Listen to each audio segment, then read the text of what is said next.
O keeper of this wild and hidden place, we anoint ourselves with blood and earth. O spirit, we offer our sister as your instrument. Come to us and speak your peace. Hello, everyone. Welcome to the Monday Morning Murder Podcast. I am Faye Fire, and I'm here with my lovely co-host, Mandy. And we are here to discuss Yellowjackets episode 5 of season 1, which is called Blood Hive, which is one of my very favorite episodes. And I'm super excited to discuss it with you all. And it's all about the seance and the spooky energy really coming forward. So, yeah, I'm excited to get into it. How are you doing this morning, Mandy? Hello, all you Yellowjackets enthusiasts, my citizen detectives, all you people. I am doing okay, man. Thanks for asking. How about you? Oh, not too bad. Just hanging in there. We had a week off last week, and we've both been sick, and it's just been, we're just trying to get our lives back together here for you guys. So, right. At this time of year, it's pretty crazy for everyone, just in general. So, and then there's also family issues going on for me. So it's been real. Yeah, it's been a real month. We've been having crazy stuff go on too. We actually had our cards hacked and got like $1,000 stolen from us, and so that's terrible timing at Christmas time, and it's just been chaos nonstop. So send the good vibes our way, please, everyone. Yeah. I mean, honestly, literally there should be some shows what's the crazy stuff that's been happening to us. I mean, it's really crazy stories, but we're not going to go into it. But it's pretty crazy, some of the things that have been happening. Yeah. So let's hope that through the seance we can manifest some good energy to come back. Let's call upon Jacques and try and, get the good energy coming back. Yeah. So, wait, is that a pep talk? Was that a pep talk? I know. It's like, that's totally your thing.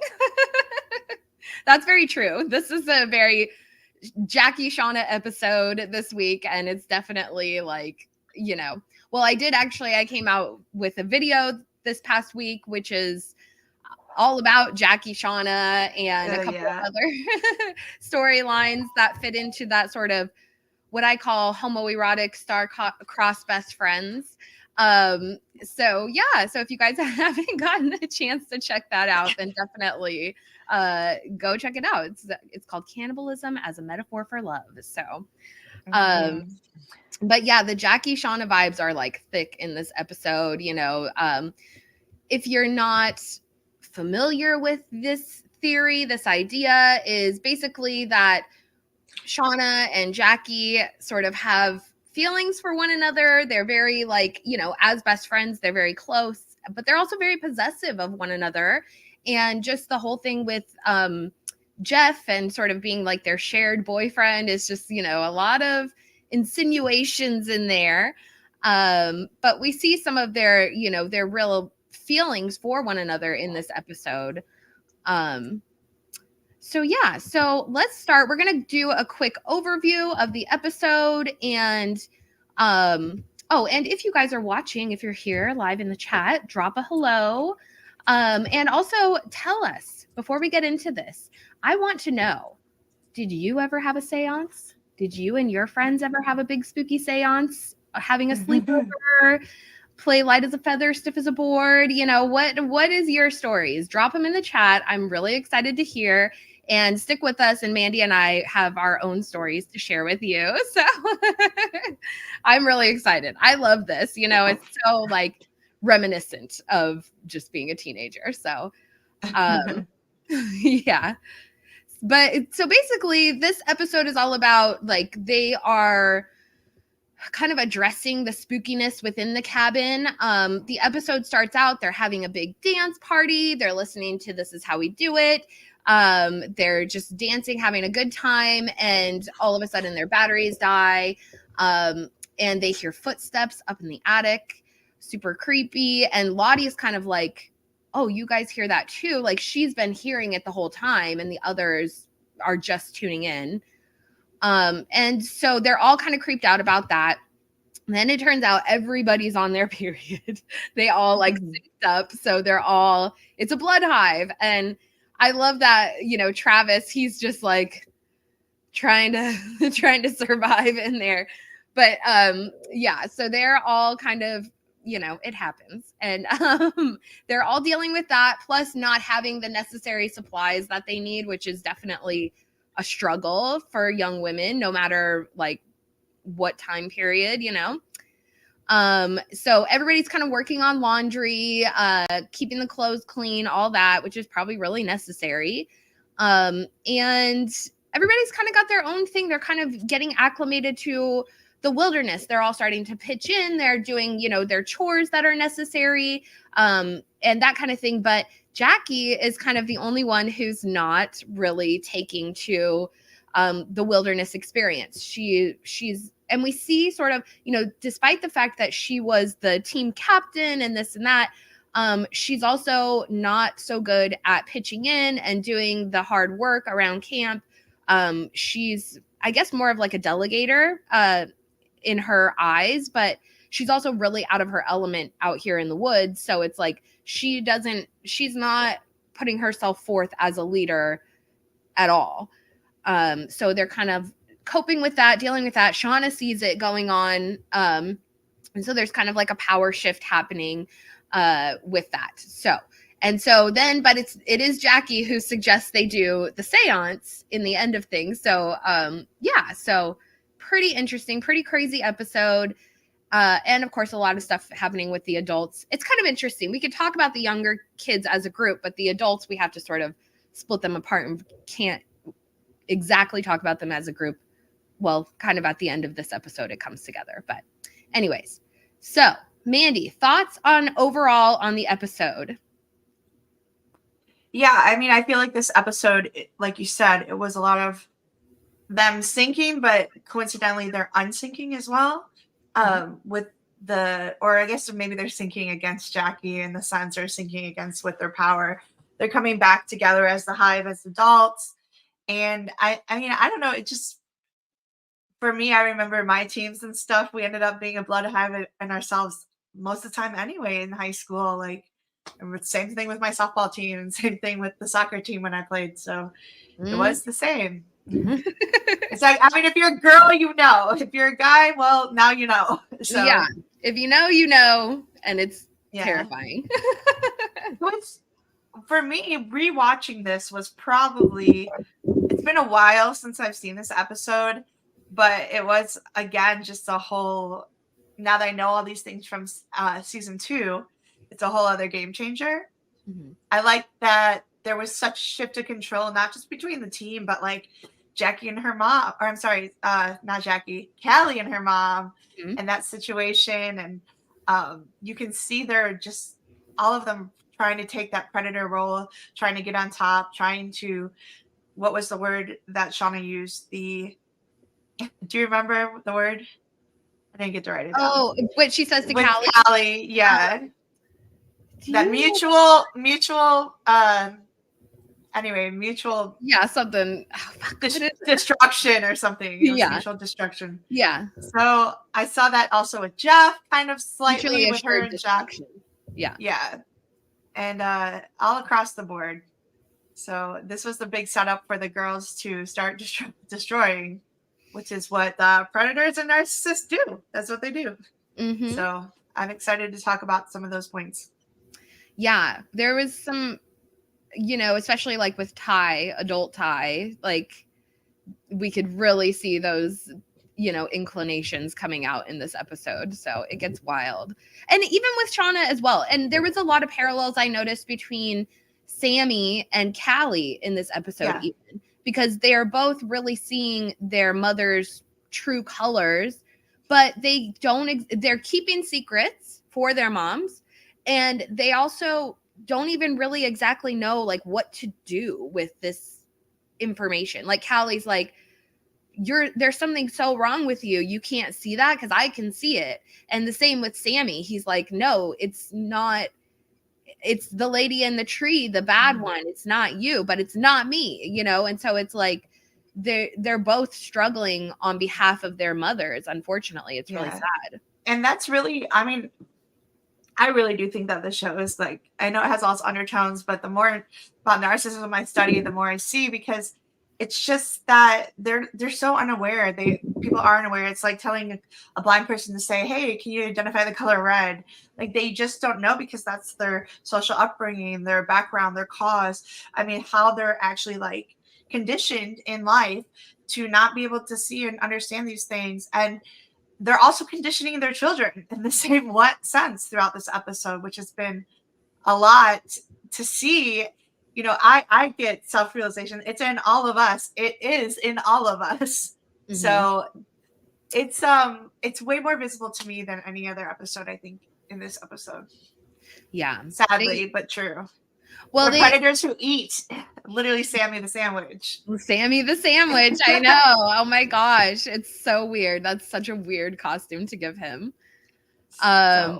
All right. Well, let's see. And then the burnt toast. I mean, with Callie, there was a strong recognition with the food here too. And Callie walks in. I guess that I don't need carbs. You know, so narcissistic, full of herself. Just like, Mom, never mind. Thanks for the toast, Mom. Oh, you made me breakfast. Love you. Oh, that's so sweet. Like, it's just like, well, where's my stuff? You know, like the princess, like kind of Jackie-esque tones. Is she the queen or princess of the house? You know. Yeah. And that's something that really becomes, this is an idea that they really play with in this episode, because we have the whole scene at the rave, and Shauna thinks she sees Jackie, but it's actually Callie wearing Jackie's uniform. But it's so like a mind like F, like it's just a really like confusing situation for everyone, for the viewers and for Shauna.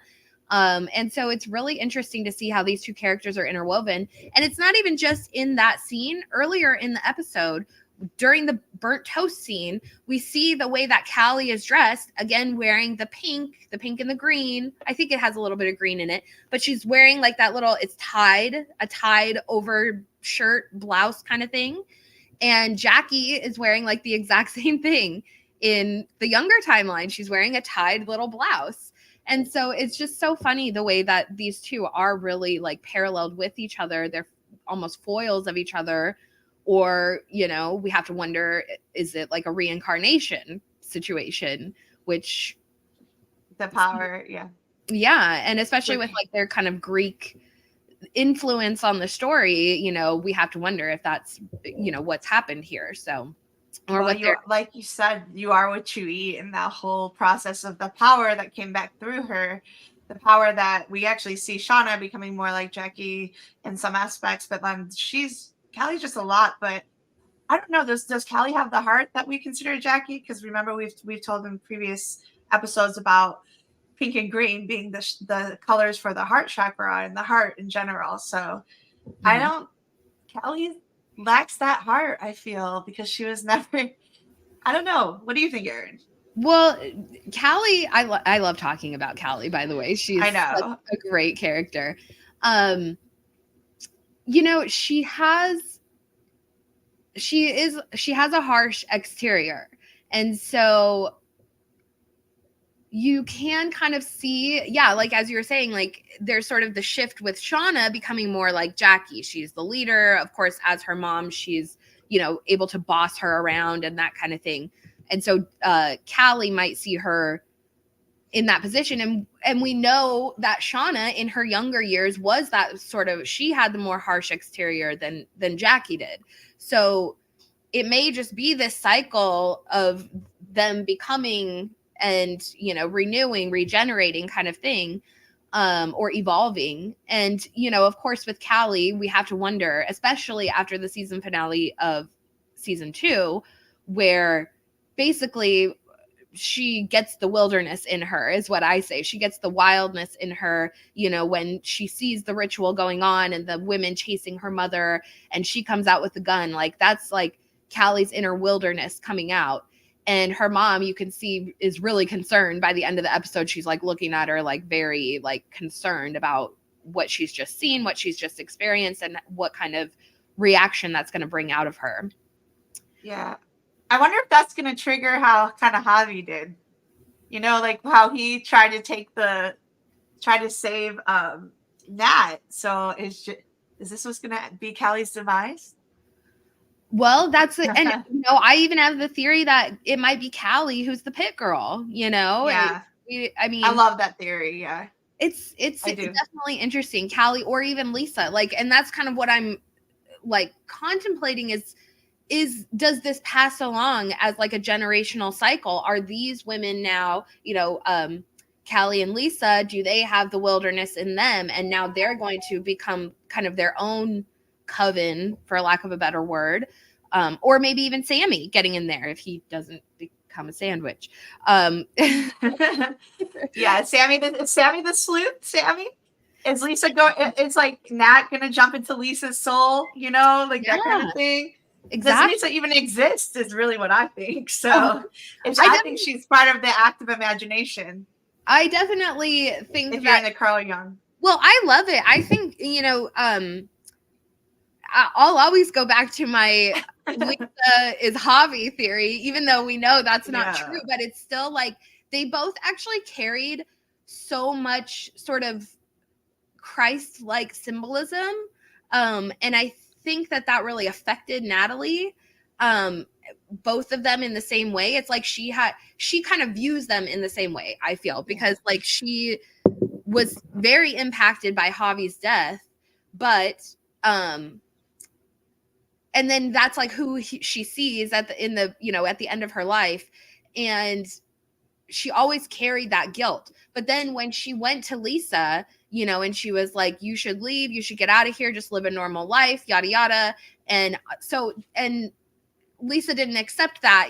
She still fought. I don't know. There's just something about those two that are very similar that I feel like Nat was trying to prevent Lisa from becoming Javi in a way. And so her love, her forgiveness kind of and we even saw that, because Lisa is all about forgiveness. And I just feel like there's so much Jesus Christ symbolism with that. And going back into that twice born, so is Lisa going to be reborn? Is Nat going to come back, again for her second time?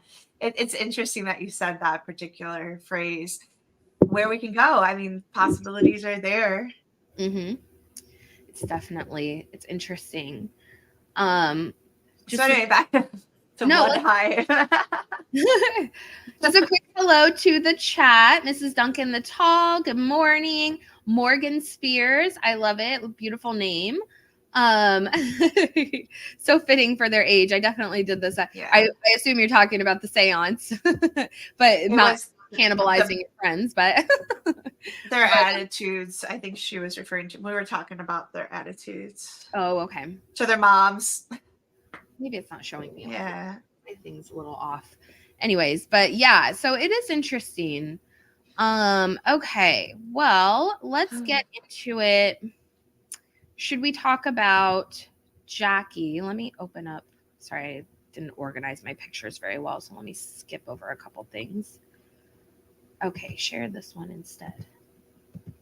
So we've got Shauna and Jackie. So Jackie, she actually has a lot of foreshadowing in this episode. I mean, Jackie's whole character is foreshadowing with the cold and the blue and just all of it. So, but I love the beginning of this episode where she's asleep on the floor. Everyone else is up and doing everything, but it's very reminiscent of the finale, of the end of her life. And so,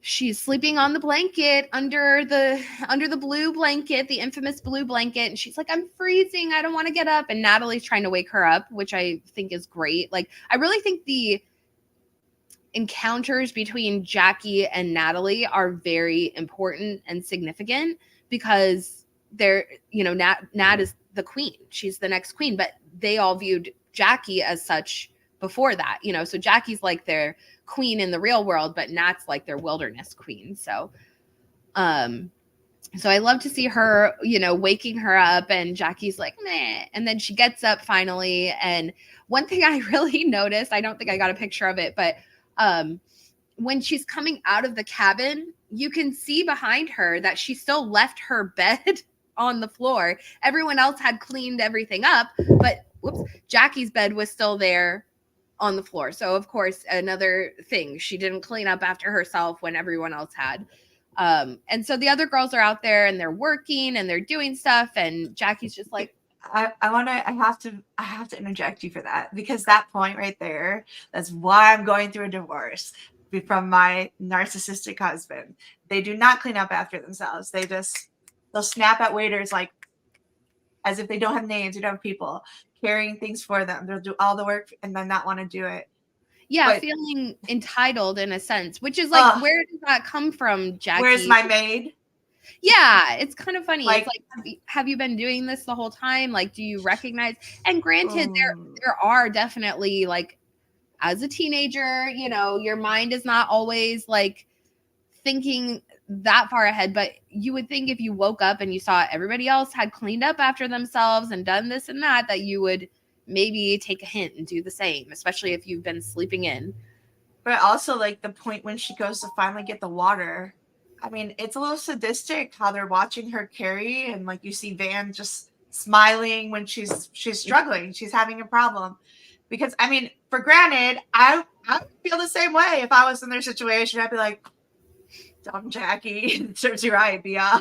Like I would, you know, I'll be saying, but like now that I'm aware of this stuff, you know, it's in all of us. You just have to like think. And what killed me, or not killed me, but what shocked me the most was that Shauna, of all people, was like, let me help you. Like, yeah. Shauna, and we've talked about this before, she was conditioned to be how she is now with, you know, with Adam, as the sadist type of energy. She literally in the beginning was so giving and loving and giving all these things and doing all these extra things for her.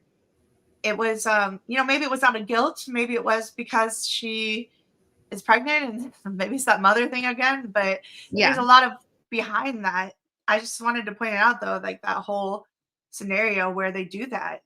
She's literally wanting to love and give, which that's not the adult Shauna we know. I mean, it's her conditioned role as a mother, but this was real, honest, like genuine love for a friend. Yeah. Shauna took care of her. It's like a tenderness. And, you know, going back to like Shauna always being sort of observant and like keeping an eye on things, she's like watching and seeing everybody's reaction to Jackie and like her sort of pitfalls, for lack of a better term, to where she's, you know, the things that she's not doing.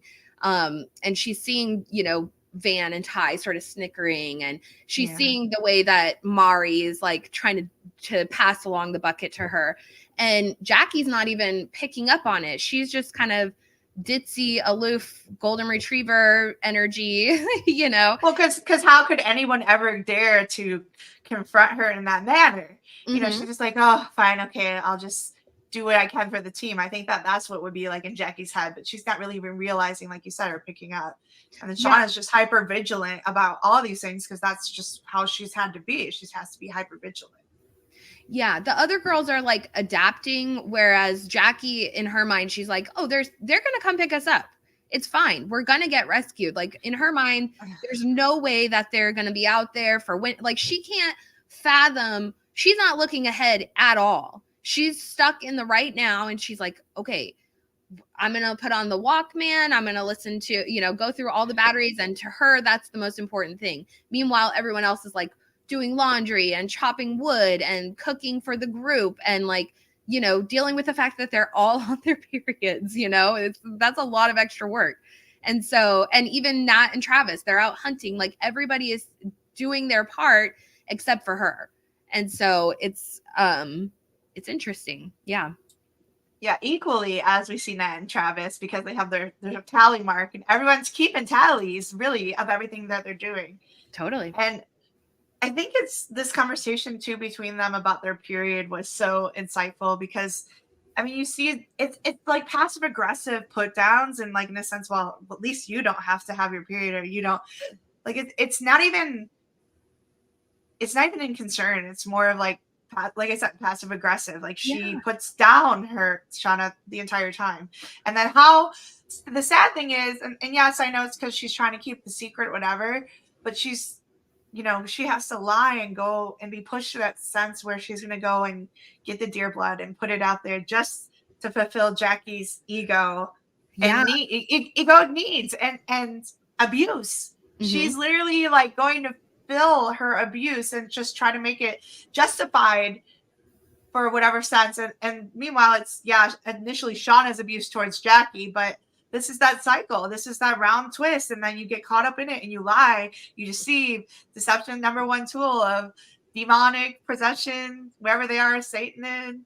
It's this deception. So if we want to say they're demonically possessed, go ahead. Sorry. No, that's her paradise lost, you know?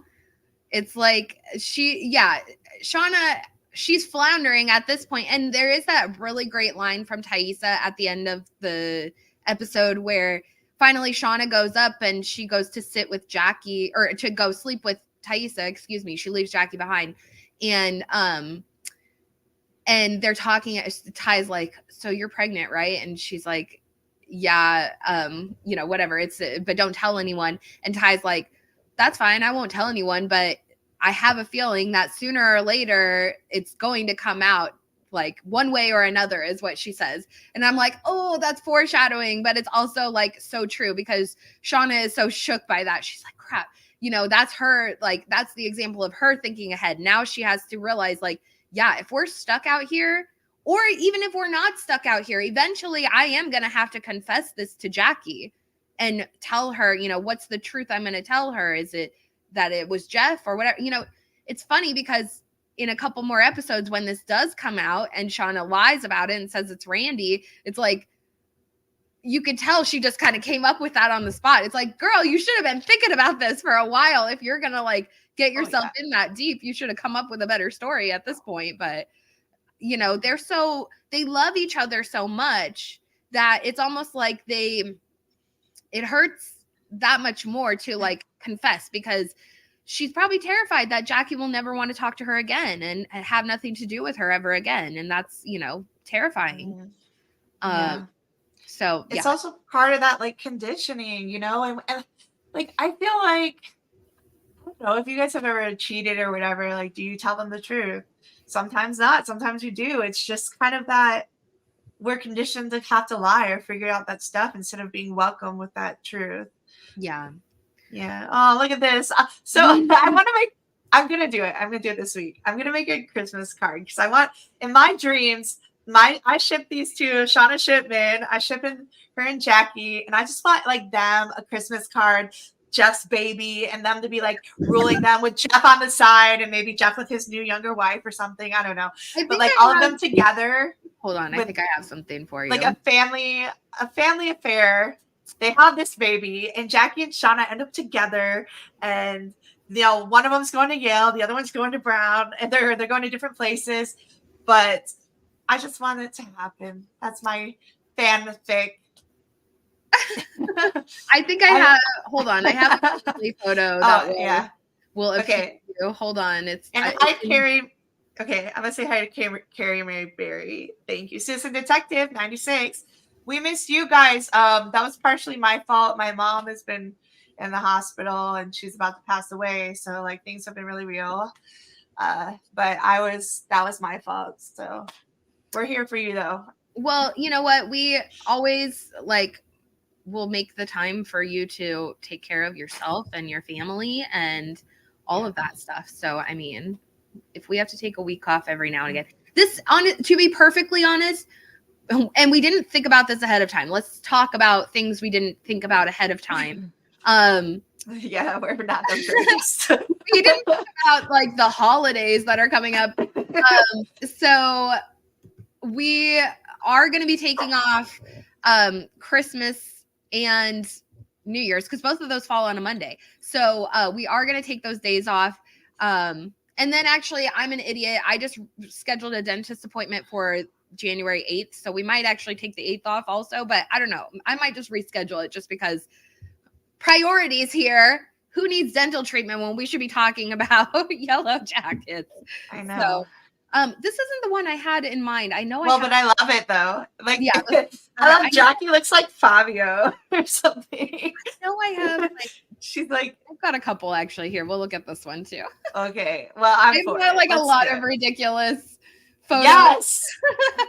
See, like this is the Christmas card, or like she's pregnant again, and when they have like their Aaron and I were joking about who would play their baby, and we came up with wait, who was it? Was it Davin Sawa or no? Oh. It was Home Alone kid. Macaulay Culkin, yeah. Obviously, there's no other actor other than Macaulay Culkin who would have to be Jeff's baby. That we lose in season perfectly 2. Normal conversations. I know I have another picture somewhere where it's them with the chicken, but I can't find it. JTT would be a great one too, actually, because now that I'm looking at this picture, I feel like there's a little bit, if you mix up the hair a little, Jonathan Taylor Thomas. Yeah, I guess like Jackie and JTT sort of have similar that coloring, that California coloring.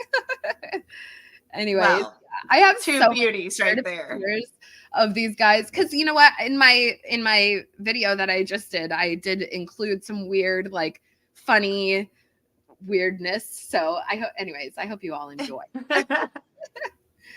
But anyways, so we've got these two snuggling up, and and in this moment right here, especially, like, we see Shauna, she's like rubbing on Jackie while they're hugging. She's very like protective and possessive of her, because they're all, kind of ganging up on Jackie right at that moment in time. And she gives her the necklace. That's the other thing. She gives her the heart necklace in that moment, because Jackie's feeling sort of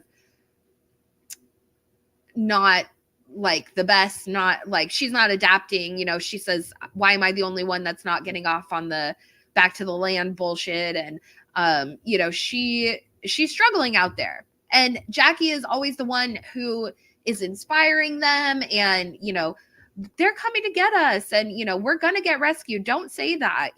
She's trying to keep the positivity while everyone else is sort of adapting, and she's like refusing to adapt, which is not the first time we see her do that.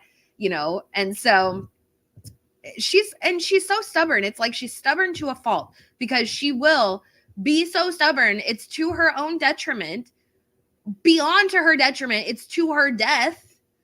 She makes choices that, like, she doesn't, she swings for the fence. And so it's interesting. Well, I know many people like that. So yeah. It's very sad that when you get that way so much, where you just gotta give in. Sometimes you gotta be the bigger person. Yeah.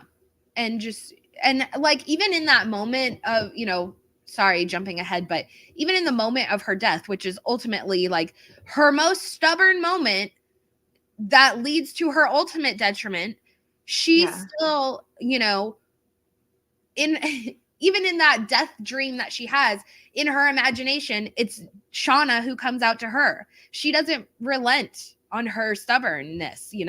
She's like, well, Shauna has to come and apologize to me first, or else I will literally go outside and die.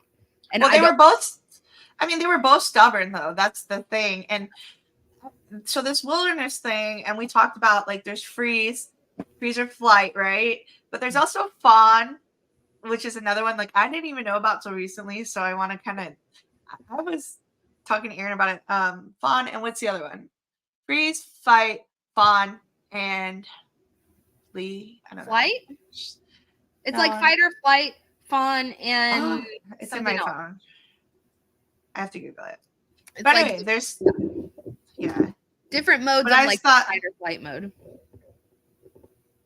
Freeze, flight, fawn. I like this comment from Morgan. I wish they would have had someone else besides Jackie struggling, because there's no way every single girl was full wilderness mode yet. I would be full wilderness mode, but I'm like that anyways. So I honestly would like thrive out in the wilderness. I'd be like, oh yeah, obviously fight, flight, fight, freeze, or fawn. Fight, duh.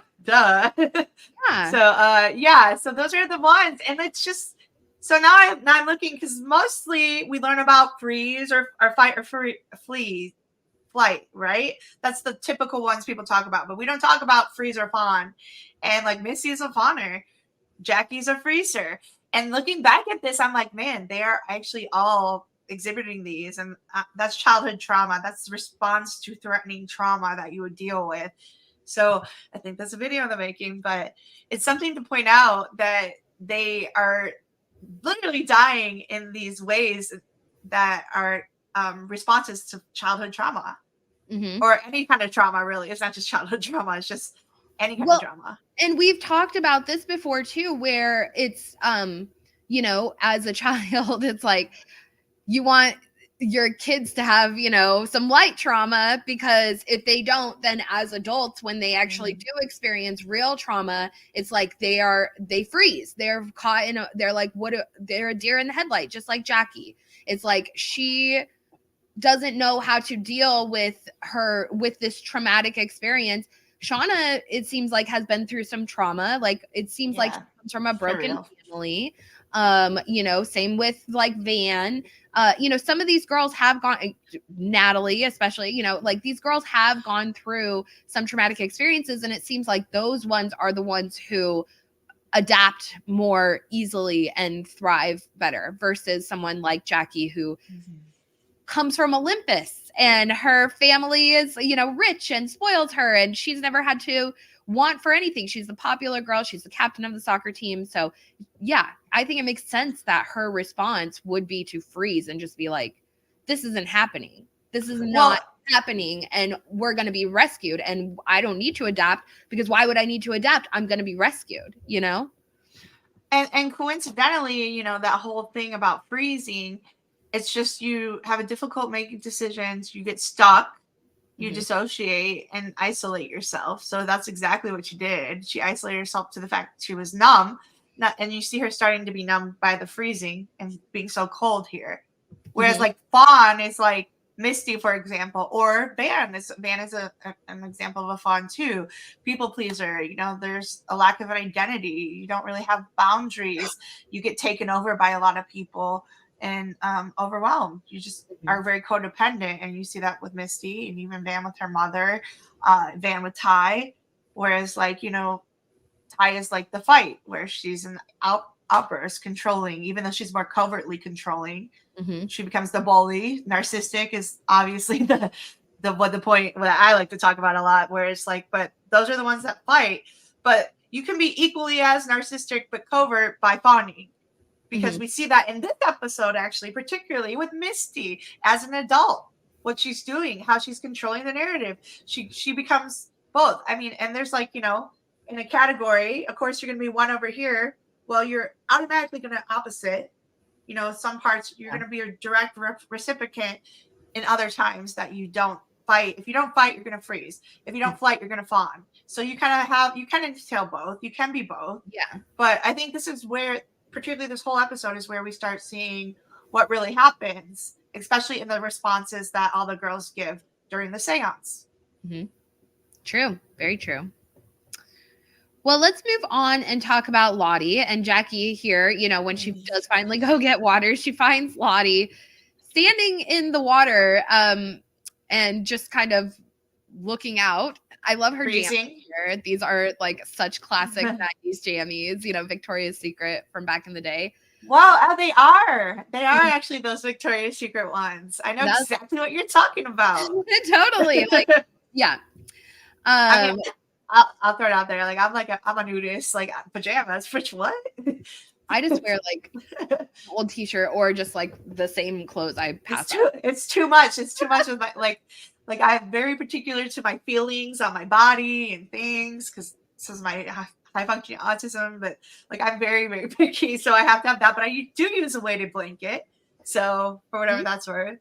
Yeah. Now that you all know my sleeping habits. No, hey, you know, those weighted blankets, they do wonders. Oh, so good. For yeah, it's been recommended for my daughter who has autism also. So, anyways, those things are nice though. Yes. So yeah, so Lottie is just kind of like, she's sort of I don't know what she's doing. Yeah, she's so pretty. She's beautiful. I have such a girl crush on her. So I love this photo of her. I saw it and I was like, oh my God, I'm getting this. Yeah. So she's out there and she's just kind of like, I don't know. She's coming off of her medication. And so we already talked about that, like in the cabin, she's been hearing all the noises and the footsteps and all of that kind of stuff. She's heard it the whole time. And so her, coming out of her like medication haze, I guess you might say, because in my opinion, I mean, okay, and I'm not a psychologist or anything like that, but I do feel like a lot of Lottie's mental health issues were more to suppress her gifts, right? So she has the gift of premonition, she has the gift of foresight. She's very in tune with energy and that kind of thing. And so when we see her in her younger years and like she stops the car accident from happening and that kind of thing, it's like I feel like her dad, rather than her having, maybe she has some mental issues, but I think more so it was her father trying to suppress her gifts. And so we see as she's coming off the medication, those gifts are coming back out. They're heightened. Her energy is heightened, being in tune with this, natural place, which is something that would happen, to anyone really. She's starting to feel things. And it is interesting when she's out there in the water and she's staring off and she goes, I thought it would be warmer. And it made me think of, Laura Lee and the fire that happens soon. So, out there over the lake. And so that's why I was like, maybe that's why she thinks it would be warmer. I don't know. She's just kind of confusing her visions, or they're all sort of blurring together. Well, the whole thing with Laura Lee not being up there and neither Coach Ben kind of made me think about season 2 and what we're going to do. But like, and how they are not in, like, they're not, like how he considered Coach Ben like the Magus and he's kind of separated from the group. Mm-hmm. So maybe that's part of what caused Laura Lee to blow up, because it's not freeze, flight, fawn, or flight. Well, I guess technically it was a flight, huh? Yeah. Yeah. Sorry. Okay, I take it back. Rewind. I retract that statement. Laura Lee is wonderful in this episode because I do have some notes on her, although I don't think I got a picture, but she's like studying the plane manual. She believes she can fly that plane and she really feels like the responsibility to do so. Of course, when they go to do the seance, she's like, the occult is no laughing matter. Like, I know, by the authority of God, you have the power here. Mm-hmm. Like, the power of Christ compels you. No, I loved it. I was all about Laura Lee because, like, that's how I roll. So that's so funny. That's like us my narcissistic husband. By the authority of God, you have no power here. No, like, that's like, here, demon. That's us sometimes. Like, I'll go into my lottie mode and I'm like, listen, don't worry, I'm fine. And then Mandy's like, the power of Christ compels you, bitch. I do. I'll be casting out demons left and right. What's up? That's my calling. It's the balance. Okay, right? So back to this particular thing. So the trauma responses again. Laura Lee, for example, she's flighting, workaholic, overthinker, anxiety, panic, OCD to fix it. She's sitting there panic praying the whole time. She won't sit still, and she's like, she has to have it perfect. So this particular thing and this actual scene where we see Lottie being frozen, not quite Jackie frozen, but she is frozen. She's disassociating. She doesn't know where she is. She's like, I thought it would be warming. She's stuck.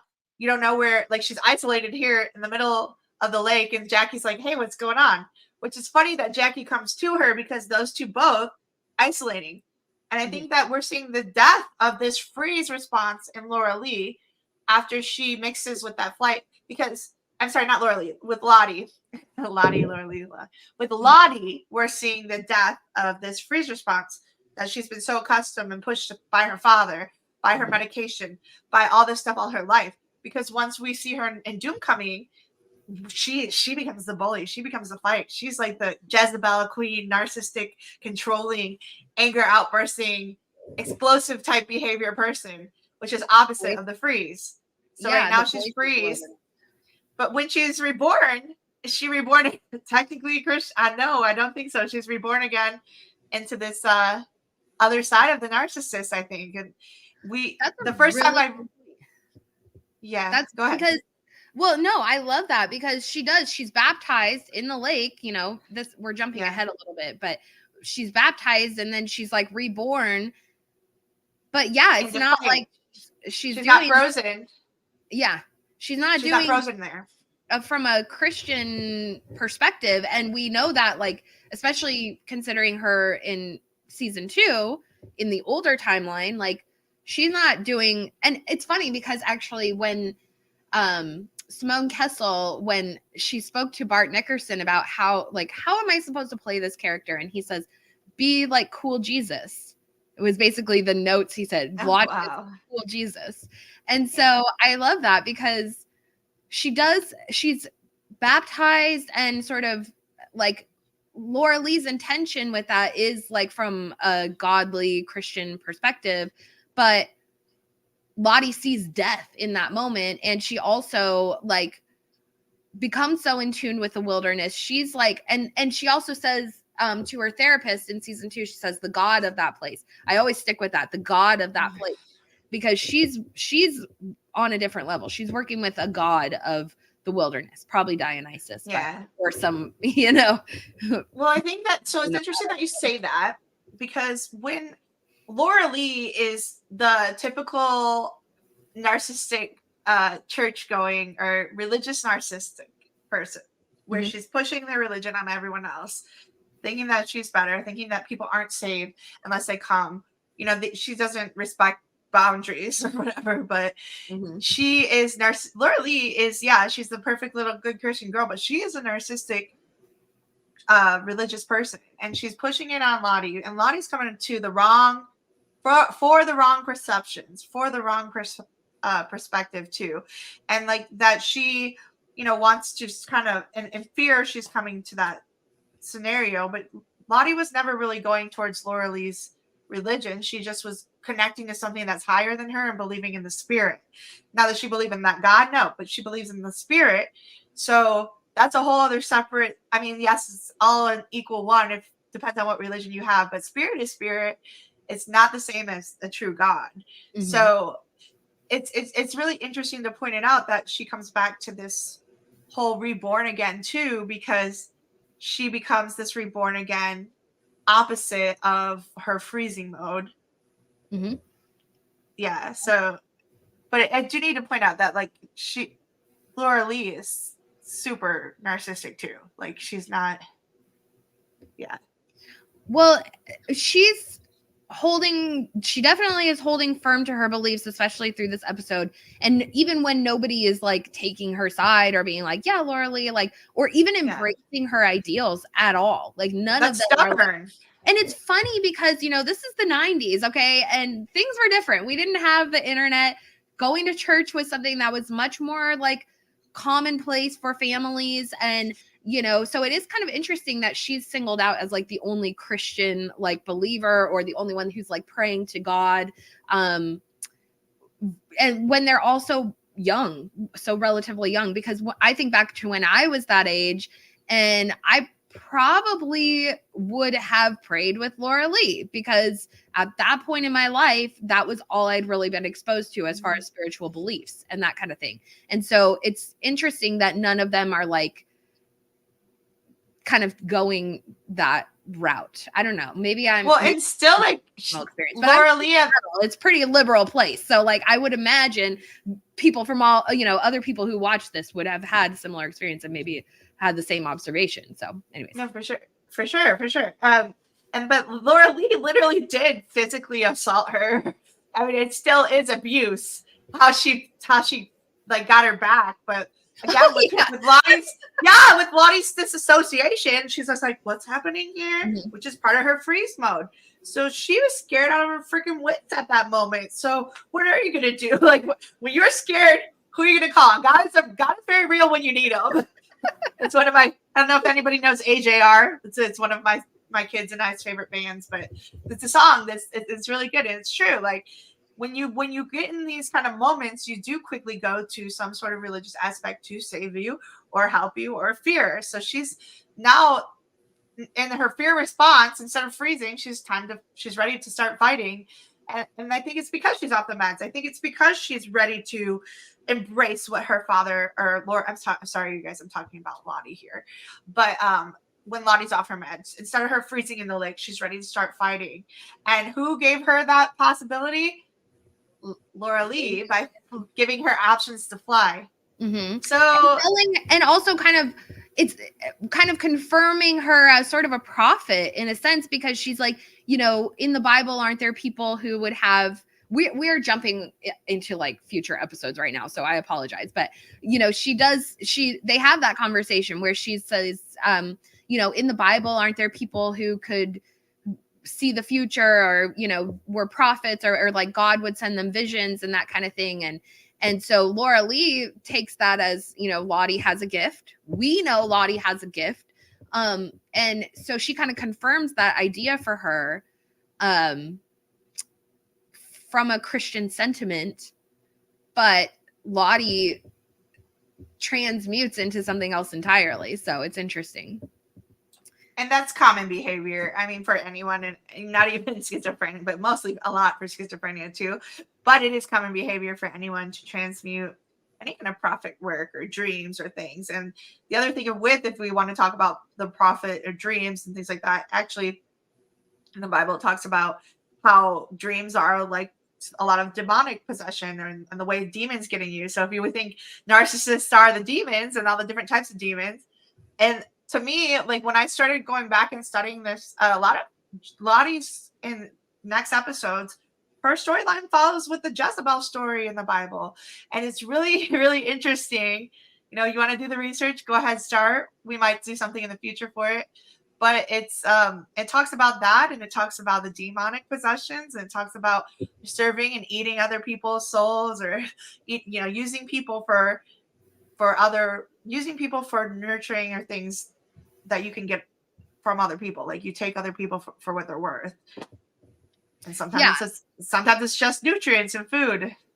Other times it's like taissa with getting money and support. Yeah. So, or just energy exchange, you know, an energy vampire. That's what it is, though. Like that's literally what they are. That's narcissist. That is what this whole thing about narcissism is. And the new movie with Nicolas Cage as Dracula, like it's all about narcissism. And then that's what they say. Narcissist is the Jezebel spirit. So that movie with Nicolas Cage is really funny. Oh, great. All right, so let's get into Misty and whatever the heck she's doing this episode. So Misty, you know, we see her, and she's been tending to Coach Ben. We know that. Yeah, she helped him bear down in the last episode, and so she's still been looking after him. She goes in to take him like his morning Tylenol or whatever she's got, and he's got a bit of morning wood going on, and she is just like just so interested. And she goes to kind of make a move. This is so awkward. And thankfully Coach wakes up, and he's like, no, like, don't do that, Misty. Don't you ever touch me. Don't ever touch me.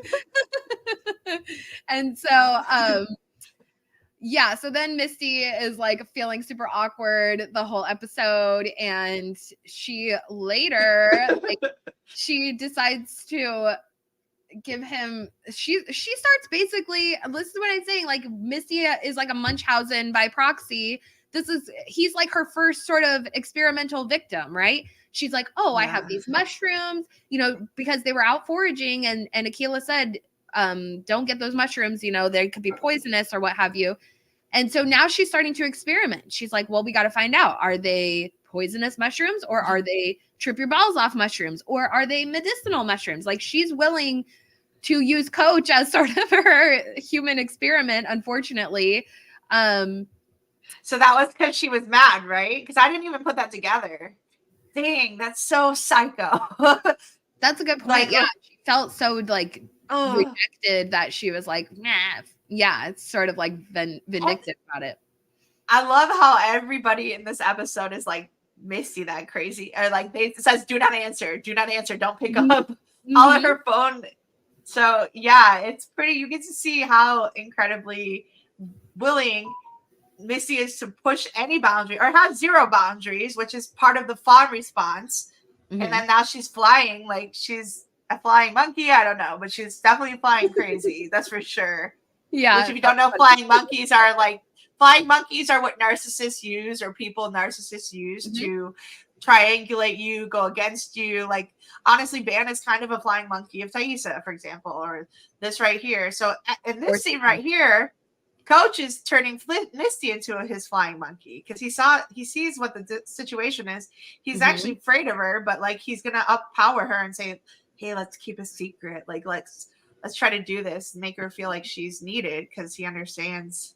He has to figure out how to. So manipulative. The leg up. Oh my God. There's so many many times. I swear to God, when I'm like, I don't think this is on. Like, I really think they do this on purpose with the puns, because I swear to God, when I'm making the notes and stuff, I'm like, oh, he's trying to get a leg up. Oh, this and that. It's like, oh my God, the puns are real. Okay, the puns. You're going to hell. You're going to hell. You're going to the wilderness.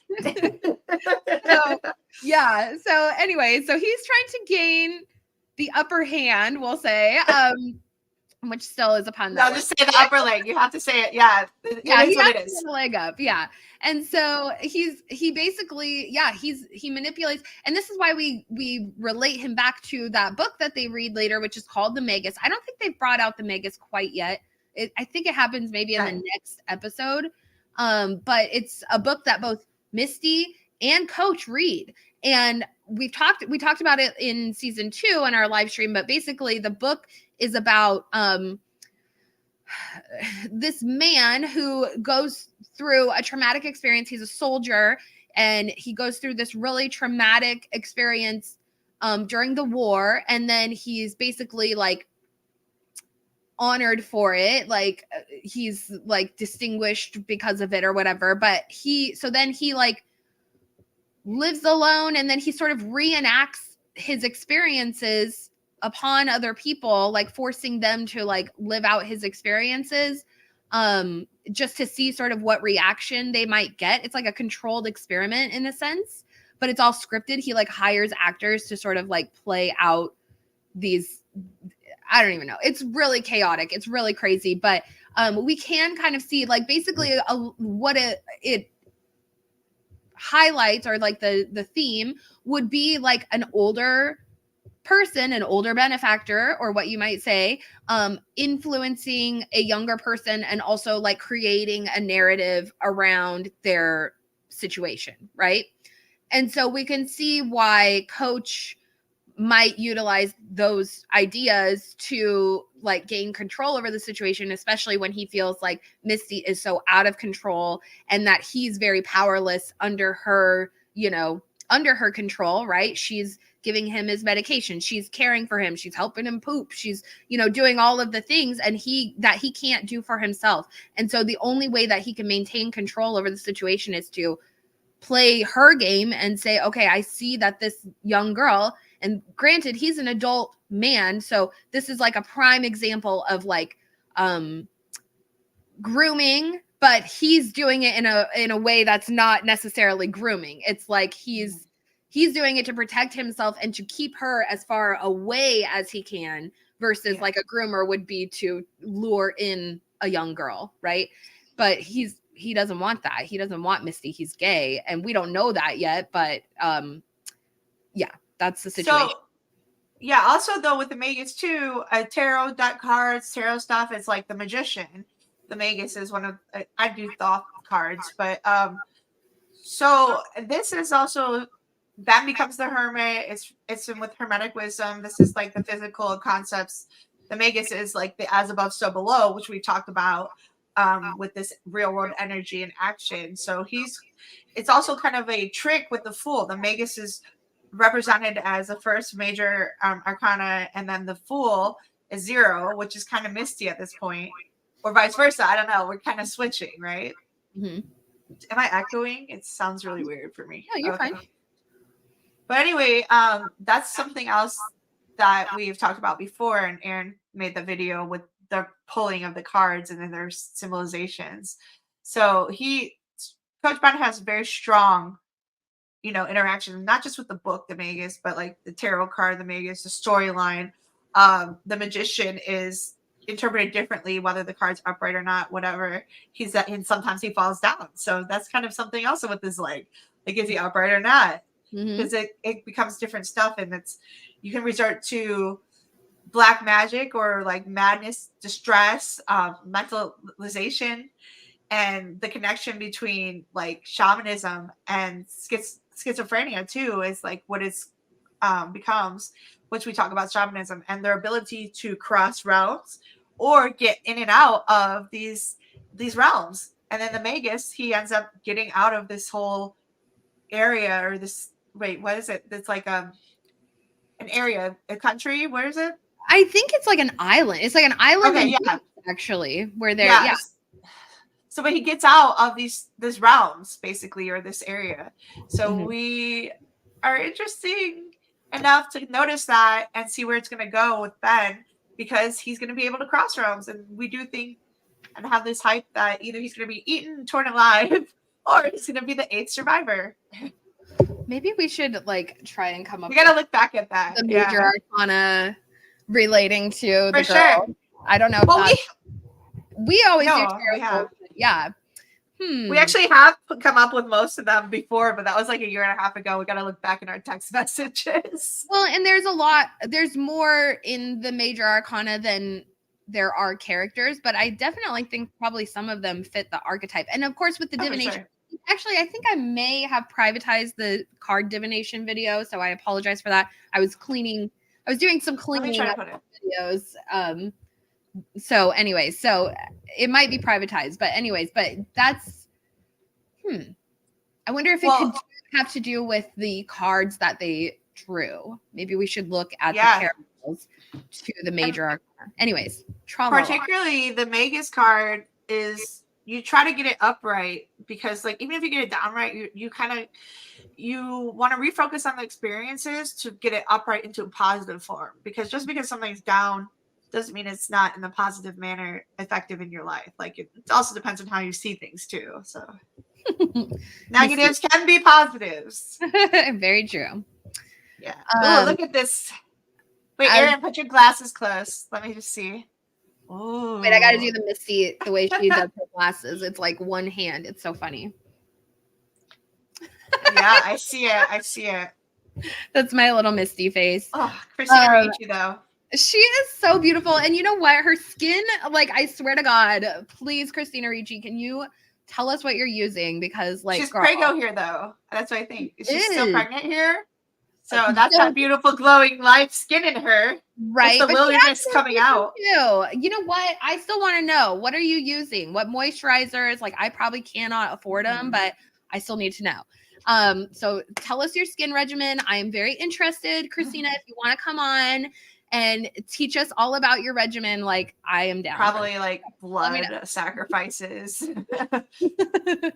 Yeah, maybe she bathes in virgin's blood. Yeah, right? I mean, let's not put it past it. No. She's a crazy We're joking. We're joking, y'all. Are we?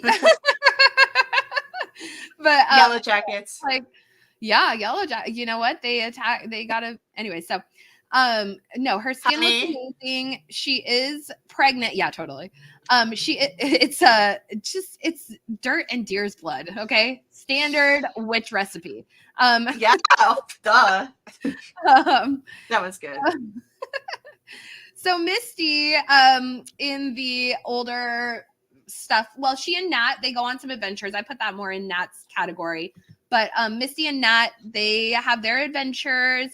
It's Halloween time, so this is kind of fun that we're like, this is like the Halloween episode, right? Because we see Sammy the sandwich and Shauna going out and this and that. And so Christina Ricci, she dresses up like a little black cat, which I love. And you know, I will point out, and this is no shade, because trust and believe, I've had kids and I looked terrible, but you can see like a tiny little baby bump in that scene, I don't know if you guys noticed that, but when she's wearing her scrubs and she's dressed up like the little cat and stuff, you can kind of see a little baby bump. And I loved that. I was like, oh. And I read this lovely article. Actually, we can just go off on a tangent and talk about it real quick. But yeah, Christina Ricci, at the beginning of the filming process for season 1, she was 6 weeks pregnant. So that means she went through like all of her morning sickness and all of that, like while she was filming. And I am just like so amazed by her, because I'm usually down for the count during the first trimester. Yeah. So I was like, good job, girl.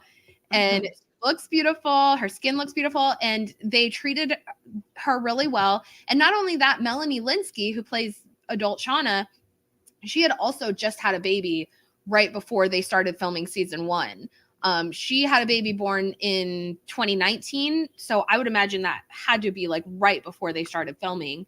And that has to be so hard. You know, you're breastfeeding, you have a little baby with you. And it sounds like they were really wonderful to them on set. They let them bring their babies in and were very understanding. And so I just love it. I just, you know, it's such a female forward cast. And especially while we're on the subject of the blood hive, you know, it's good to talk about how they are treating the ladies on cast. So wait, how are babies made? Sometimes, yeah. But we do have to say though, like her when she gets in season 2, when she gets in the water float tank, she looks hot. I said it then, I'll say it again. Body yaddy yaddy. All right, like how she looks so good.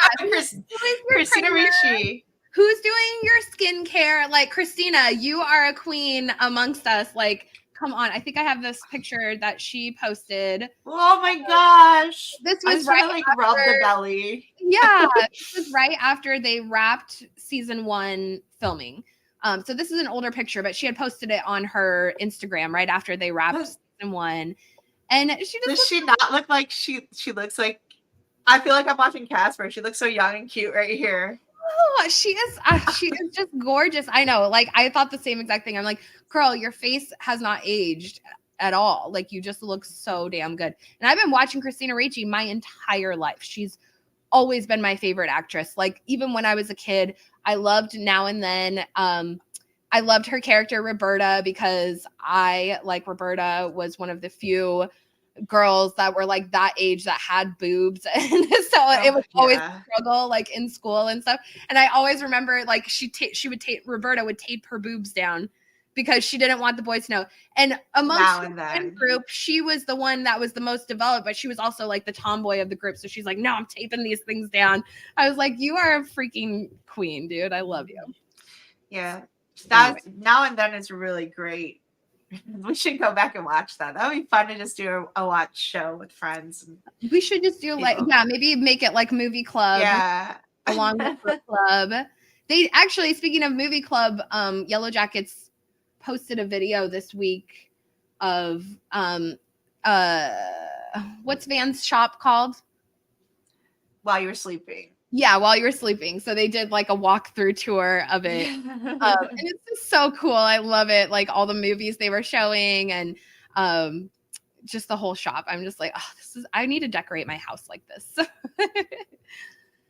So anyways, so Misty and Nat, actually, let me go. I think there we go. Ooh, yes. I think The Adventures of Nat and Misty is a great title. This picture is like just everything. This was actually what I was going to use for Mandy and I back in the day when we were starting to get this podcast all organized. I was like, this is going to be our thing.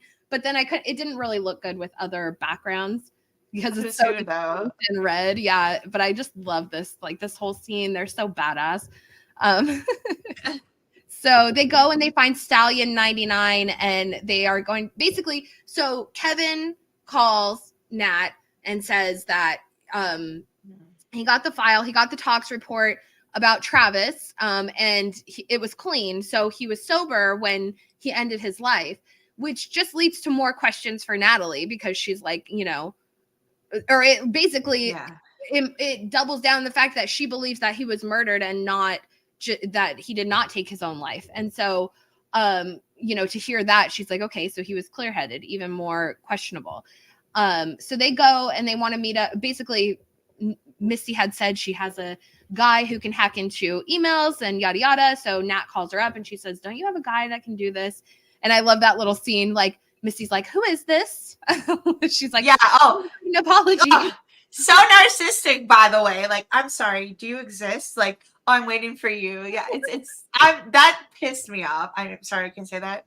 Also make me mad. We rewind back to Kevin Tan, R.I.P. He's such a good guy. And like, here's Nat, like, all right, thanks, bye. Like, not even, he's trying to ask her out. He's trying to say, I know this might not be appropriate, but like maybe in good timing. She's like, I gotta go, bye. Like, sorry, I got another call. Like, give me the haiku. Give me the haiku. That's like what it always comes back to with Nat and Kevin. Give me the haiku. Yes, but like, Kevin, I see you, bro, and you were a great guy. He really was, Someone's and he's here. Very good looking. Hold on, someone's at my door. Maybe it's Kevin Tan. Police. Yeah, Kevin, he really is a good guy, and he does just want to like, and he's respectful. He's like, just let me know if this is not good timing, but yeah, so he is interested in Nat, and Nat is she's just too messed up over Travis, and we see a lot of this in their younger years in this episode where they are out, they're hunting, they're bonding, they're flirting like crazy. They're so cute. You can really feel the chemistry between them and like their little competition. Like it's just so flirtatious. It's so flirtatious between them. And I love it because it's so sweet and it's innocent and it's pure. Or maybe he's attracted to the blood. Just saying. Hey, I am fine with that. Like if you think that when Travis said, she's like, oh, what are you afraid of our menzies? And he's like, I didn't say that. I was like, Travis, you just went up 1,000,000 points in my book. Like, I'm sorry, that's fine by me. So anyway, I think that's hot. Like men that are like that, I'm like, yeah, okay. You're a real man right there. You like the blood. Well, it really is a thing though. Like that's, women are dropping that egg. It's we're attracted. And that's the whole conversation that they're having about is like, that's kind of the underlying tone. So, yeah, I mean, I'm not going to say it makes you a real man. Okay. Some guys just aren't into blood, but also I do think that it speaks to a level of, testosterone in men or, they're just what they're like, I don't know, men like blood. Okay. Maybe it's just me. I like hunter men. My husband is a hunter. And he's not afraid of blood. And I just think that is very attractive, in my opinion. So, well, also though, like, since we're talking about menzies and like, it's the shedding of the lining of your uterus, right? But like when we see the deer, what's shedding? The lining of their antlers. Ooh, good point. I like that. Yeah. Good observation. I know, because I saw that and I was like, ooh. And I kind of thought about that scene but I'm like, wait, let's talk about the white deer and Nat. And then I'm like, wait a second. That's their shedding. And it's kind of and the menstrual cycle, again, it's producing all these hormones that are actually connecting them better than pheromones. You think. So, hormones, pheromones, all over the same. Mm-hmm. I like it, and I like their dynamic. I like their sort of innocent romance. I loved the time in this episode spent on that because these two, especially in their older years, they have so much like negative connotation with their relationship and with Ty saying you guys are so toxic for each other and just like all of the input that we get from the other people. But I love this like contrast to that where we get to see their sweet innocence and what it transformed, what they all see it as like at the adult point or the corruption of their relationship or what have you versus like the origins of it, which are really sweet and innocent and pure and honest because they both connect through the fact that they both have lost their fathers in very traumatic experiences. And even though they didn't like their fathers to begin with, they're both very clear on like the fact that it messed them both up. So yeah. So they go see Stallion 99. They get the actually I want to just comment on that because it just popped in my head. Do you think part of that attraction to Travis from that is the fact that that trauma bond is there, that she lost her father and she can now relate? It's not just it's more than just they can be a bond over that. Is that she sees that as, I don't know, something attractive. You know what I don't know how to word this, but that she's only attracted to him because of that, because she finds someone that she can relate to. I definitely think it's a contributing factor, but I don't think Nat's like a desperate person or anything, or like, you know, one of those girls who's trying to fill the void or something, because it doesn't have to be desperate though. It can be just that like, and again, you don't even know, she might not even know she's doing it, but it's just finding someone that is able to recognize her trauma. And that's kind of like, it's a trapping thing in a sense as well. Like, you know, there's no right or wrong. I just wanted to like point it out that maybe that is part of the reason why she finds him more attractive. I definitely think it like, because we see that she's like the only, sorry, there's like helicopters going over my house right now, but the popo. They're after us. It's Kevin Tan. The spirit of Kevin Tan lives through this episode. Did you guys hear that? Ringing doorbells, helicopters. I know. What is happening right now? So anyways, yeah, she's like the person who shows the most empathy to him versus the other girls who it's like almost like they're, and I don't disagree with this perspective because I feel like I trapped out in the wilderness with a bunch of girls and like one or two guys. I definitely know that there's a lot of like, I was not this person, but again, I was one of the few young women who had boobs. So I would have been a slut. I would have been a slut. Like, I'll just say it. I would have been a slut out there. Well, I don't know about a slut, but I feel like I can relate to Natalie, like in her, like cultivating her relationship with him, because I'm kind of the same in that regard where like, I don't know. It's just like the girls are,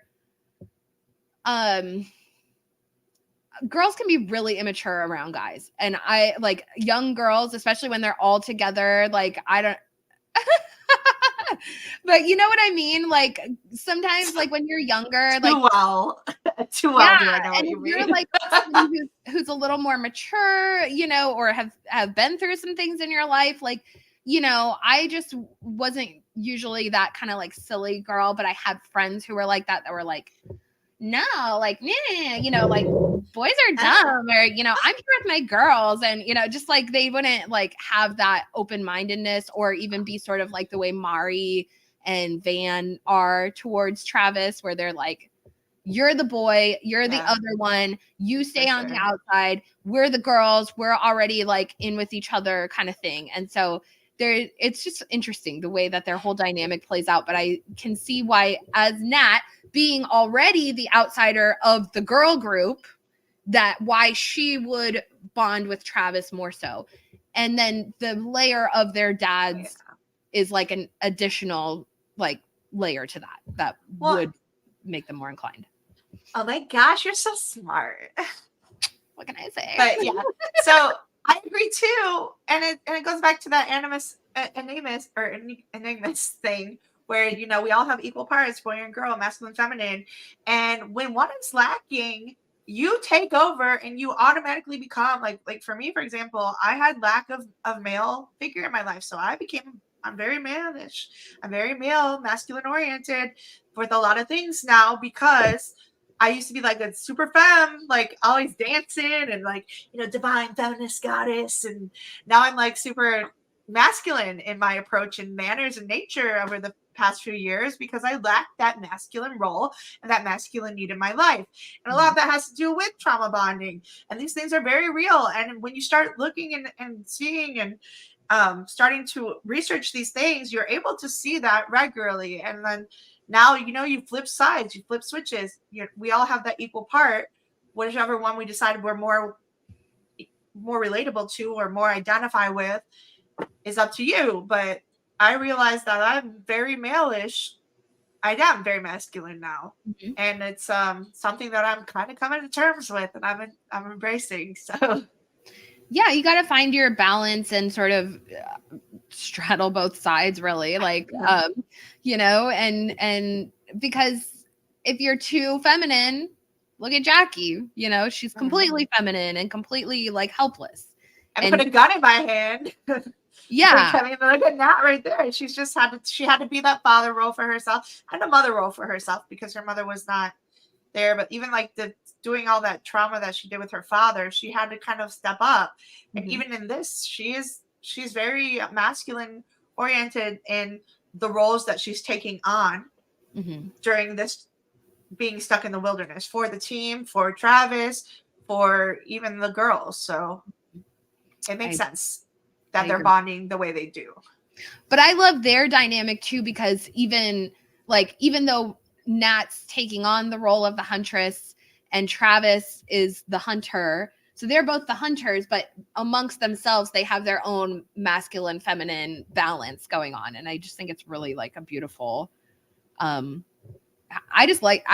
very balanced. They are. And it's, I mean, for as much as Ty and the others try and paint them as like this toxic thing in their future, we can see their origins are not that. They're very like innocent and pure and like in tune with each other. So, okay. So, they go and they get the file, Misty and Nat, and they come back and they're kind of like going over everything. And this is really like a pretty tragic moment for Nat because, you know, she's looking at these pictures. She's having these memories of like these sweet times with her and Travis, but then she's looking at these photos and it's his photos from the morgue, you know, it's his corpse, and he's got not lacerations, but like you know, from the rope around his neck, and just, you know, his they cut him open to check the organs or clean him out or what have you, and I mean, I just can't imagine like looking at those photos of somebody that you do truly love and you wish that you could be with, and you went like Natalie went on this search. She was trying to find Travis. She was trying to save him, and she just got to him like moments too late. Is really pretty tragic and heartbreaking. And then for her to just be sitting there looking at those photos, like you have to imagine she's in a pretty like rough place in her mind. And so I think that was really like emphasized a lot throughout this episode. But Misty, she catches something. Sorry, I'm kind of going back and forth in the photos.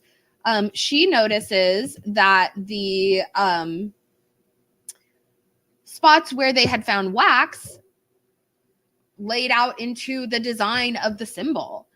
And it's interesting. It's like, do you think the cops would have been like, why are there wax smudges on the floor? Don't you think they would have maybe like thought that was weird? I don't know. I just thought it was interesting that they didn't really follow up on that. And one other thing that I thought was really interesting about these scenes, going back to when they got the file, Stallion 99, he says, I want in on this, because he goes, the stiff in these files, he doesn't exist. And Natalie's like, yeah, because he's none of your goddamn business. You know, she's like, just give me the file or else I'll light you on fire kind of thing.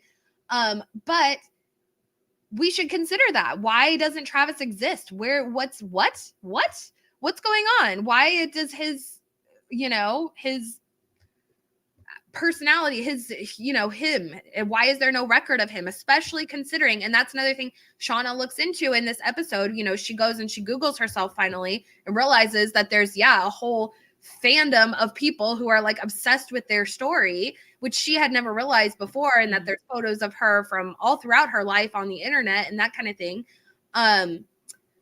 So it's questionable. Why the heck would Travis exist, or, you know, be deleted from, you know, the face of existence? So that FBI theory about like Walter or Adam was during season 1. That was a huge theory that was going on, especially during this episode.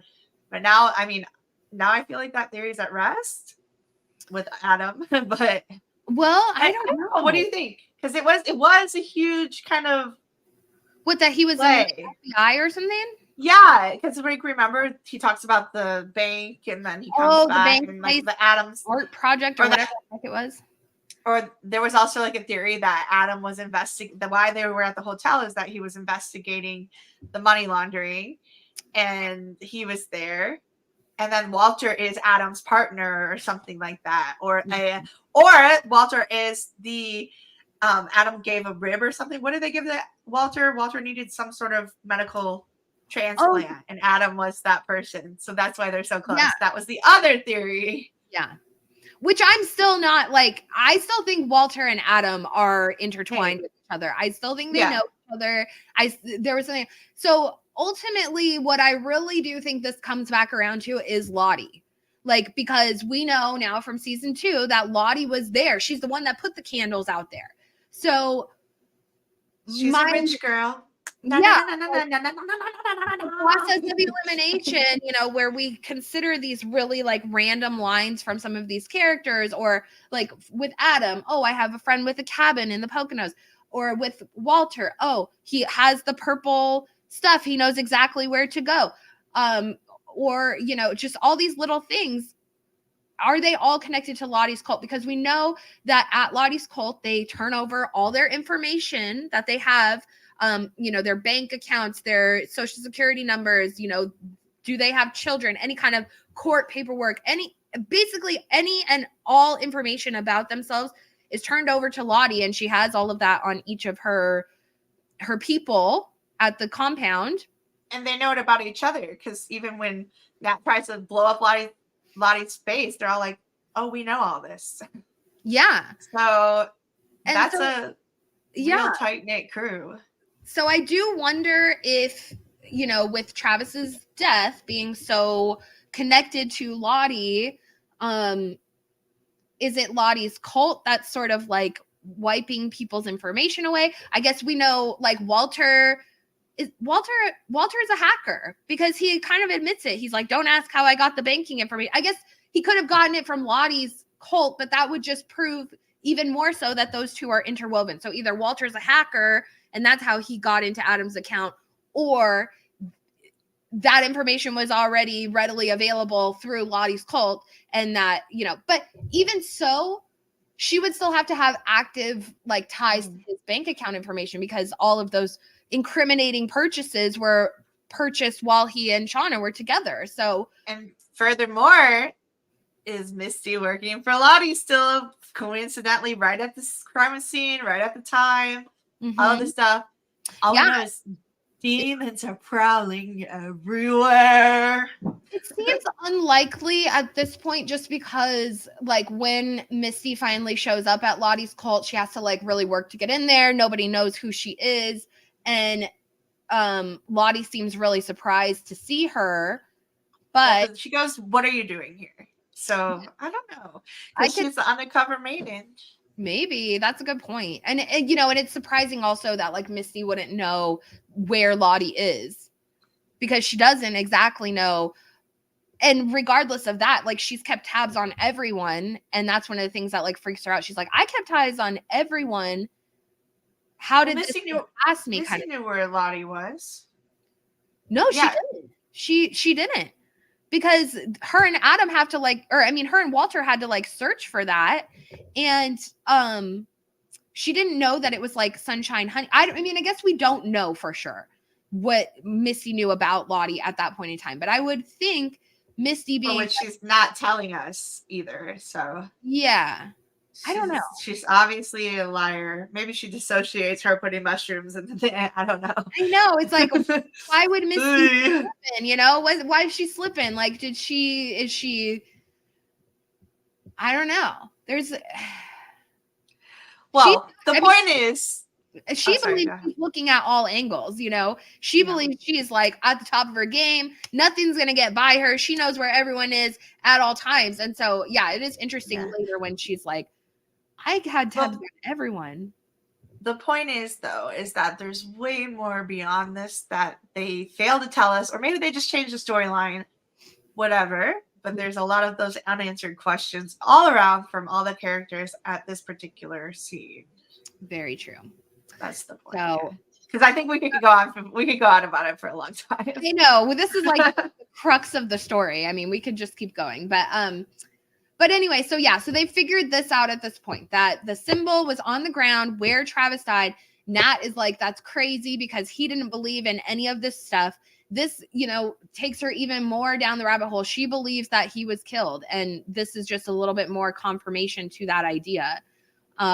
So does anyone in the chat have thoughts about that? Definitely drop them in. Otherwise, should we just move on and talk about Shauna and all her crazy shenanigans she's getting into? Yeah. Oh, here Josh says, didn't Travis change his name? Maybe that's why he wasn't on file. That's a good point.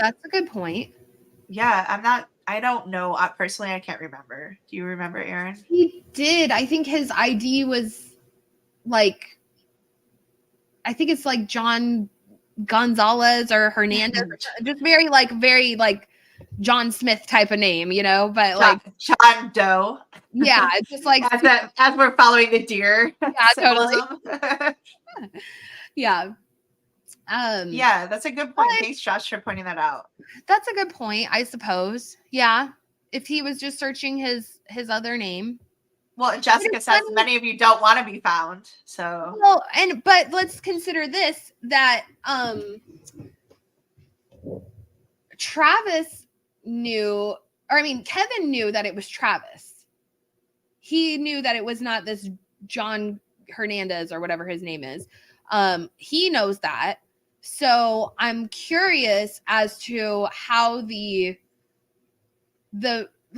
death certificate and all of that was filed. Is it under this John Hernandez or is it actually under Travis? Because wouldn't Kevin have some questions about that? Wouldn't he be like, oh, well, the name is under, this other it's just an extra layer of confusion that they was he renamed as he was an FBI correspondent to Lottie's tribe? Who knows? The world might never know. This is a good question. That's a good thread to pull on at some point. Okay, we'll move on from this. But good point, Josh. Thank you for bringing that up. Okay. This seems like a mission impossible with this. Yeah, exactly. Thank you for being here. Lord. Well, I'm glad you enjoyed the servant coverage. I had a lot of fun covering that show and I missed it a lot. Next coverage, 50 Shades of Grey. Yes, exactly. 50 Shades of what the F. So Shauna is going out for Halloween with her boyfriend, and they go to a rave, and I just think this is so funny because Shauna is so uncomfortable at the rave. She's like, there are naked girls all over the place. Why did you bring me here? I'm literally a mom. Who complains about that though? Really, who complains about half naked girls all over the place? Not me. I would feel weird about it. Up, girl? Well, the thing is they're still kind of freshly dating. He's clearly a little bit younger and really good looking. Insecurities, you mean? Insecurities, essentially. And so I would probably feel the same way. I'd be like, really? But I probably would wear the mask for that reason too. But it's I don't want to wear the mask. I'm not gonna lie. I always kind of complain about how Halloween has gotten very sultry because I was Indiana Jones once, but I let my tummy show, but not the rest. You gotta gotta hide a little, do it strategically, a little bit of this, a little bit of that. But there's some of these costumes are getting really they're string. Yeah. So. Oh yeah. If you go to the raves, it doesn't even have to be Halloween. It's girls love any excuse to dress. Oh, question for the chat. I've been that. Okay. Question for the chat. Okay. Well, yeah, Mandy, I've been that. No, I was now I'm thick mama body, but when I was younger, I lived in Miami and I modeled, and I've been a naked painted girl at the club raving. I've been a dancer. I've been in thong doing it myself. So, I just want to point that out. I'm not hating, okay? But I'm saying that this is really the truth. I drop in the chat, you guys, who's been to a Halloween rave? Because let's be real, we're friends here. So tell me what was your costume? I've been to, like, I used to love to go. I mean, I was kind of a raver when I was younger. And so but I hung out with like the jungle kids, you know, so we like to dress up in like, I love jungle and like, yeah, I love camo jungle music. Yeah. That's like that was more my jam. And I dated this guy who was like so cool. It's like not a candy kid, right? Like, was his name Adam?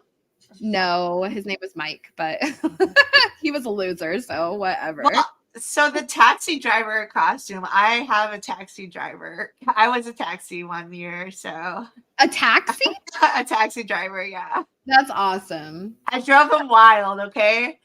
I was an open ride for anyone. My favorite, you know, one time I dressed up and like I was wearing like fishnets. I was wearing my Courtney Love fishnets that I would only wear on Halloween. So I had worn them like 2 years prior to that, because I was Courtney Love for like 2 years in a row when I was like 16 and 17. Then when I was 18, I started raving with my friends, but I wore my Courtney Love fishnets, wore like this cool like green skirt that I had hiked up. You know, I was young. I looked a lot better then, but I never had my thong butt.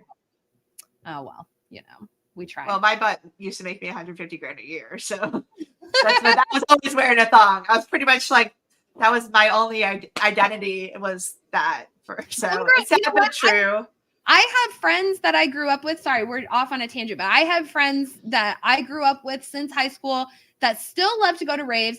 She's a mom. Yeah, they're cool. She has 2 kids. She's married to a guy in the military, but she still loves to go to raves on the weekend. And she's like a dancer and she wears her thong and she's gorgeous. And she's like same age as me, but I'm like, oh, girl, do your thing. Like, if you can balance your life and not just be dedicated to being a raver, like, and if your man's fine with you going out in a thong, then more power to you. That's not props for her.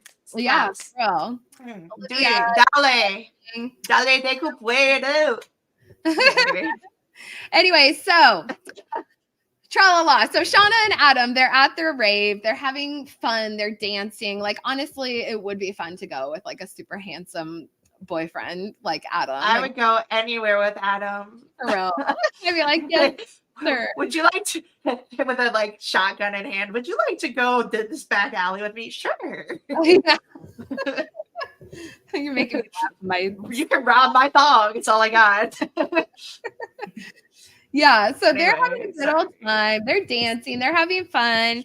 They're cutting loose. And then Shauna, like out of the corner of her eye, she basically sees Jackie like lurking there in the distance in her uniform. And it's just like, oh my God, what the heck? It totally trips her out. She starts following her. And I mean, this is such a great scene. And one other thing I wanted to point out about the rave scene that really stood out to me was like, it's kind of reminiscent of the plane crash. So if you think about like when Shauna and Jackie were trying to get Van out of the plane and it's fire all around them and lights are flashing, it's chaos, there's stuff coming down from the ceiling flashing, you know, it's just craziness. And then this scene at the rave, there's red lights, there's shining things, like people wearing like mirror clothing, and it's just shimmering, shining lights. It just was very much the same. It's like the chaos, the noise, the colors, all of that, I really think brought out that visual for Shauna. And also going back to this idea, because we're going to touch on it more in later in the episode with Taissa. And so going back to Lottie in season 2, when she's doing the thing with Natalie, she's like, we're going to explore your memories. And she flashes the light in her eye. She's like, I learned this, you know, in Sweden or whatever, Switzerland. And so they use the flashing light to sort of induce visuals, induce memories in their sort of healing process, right?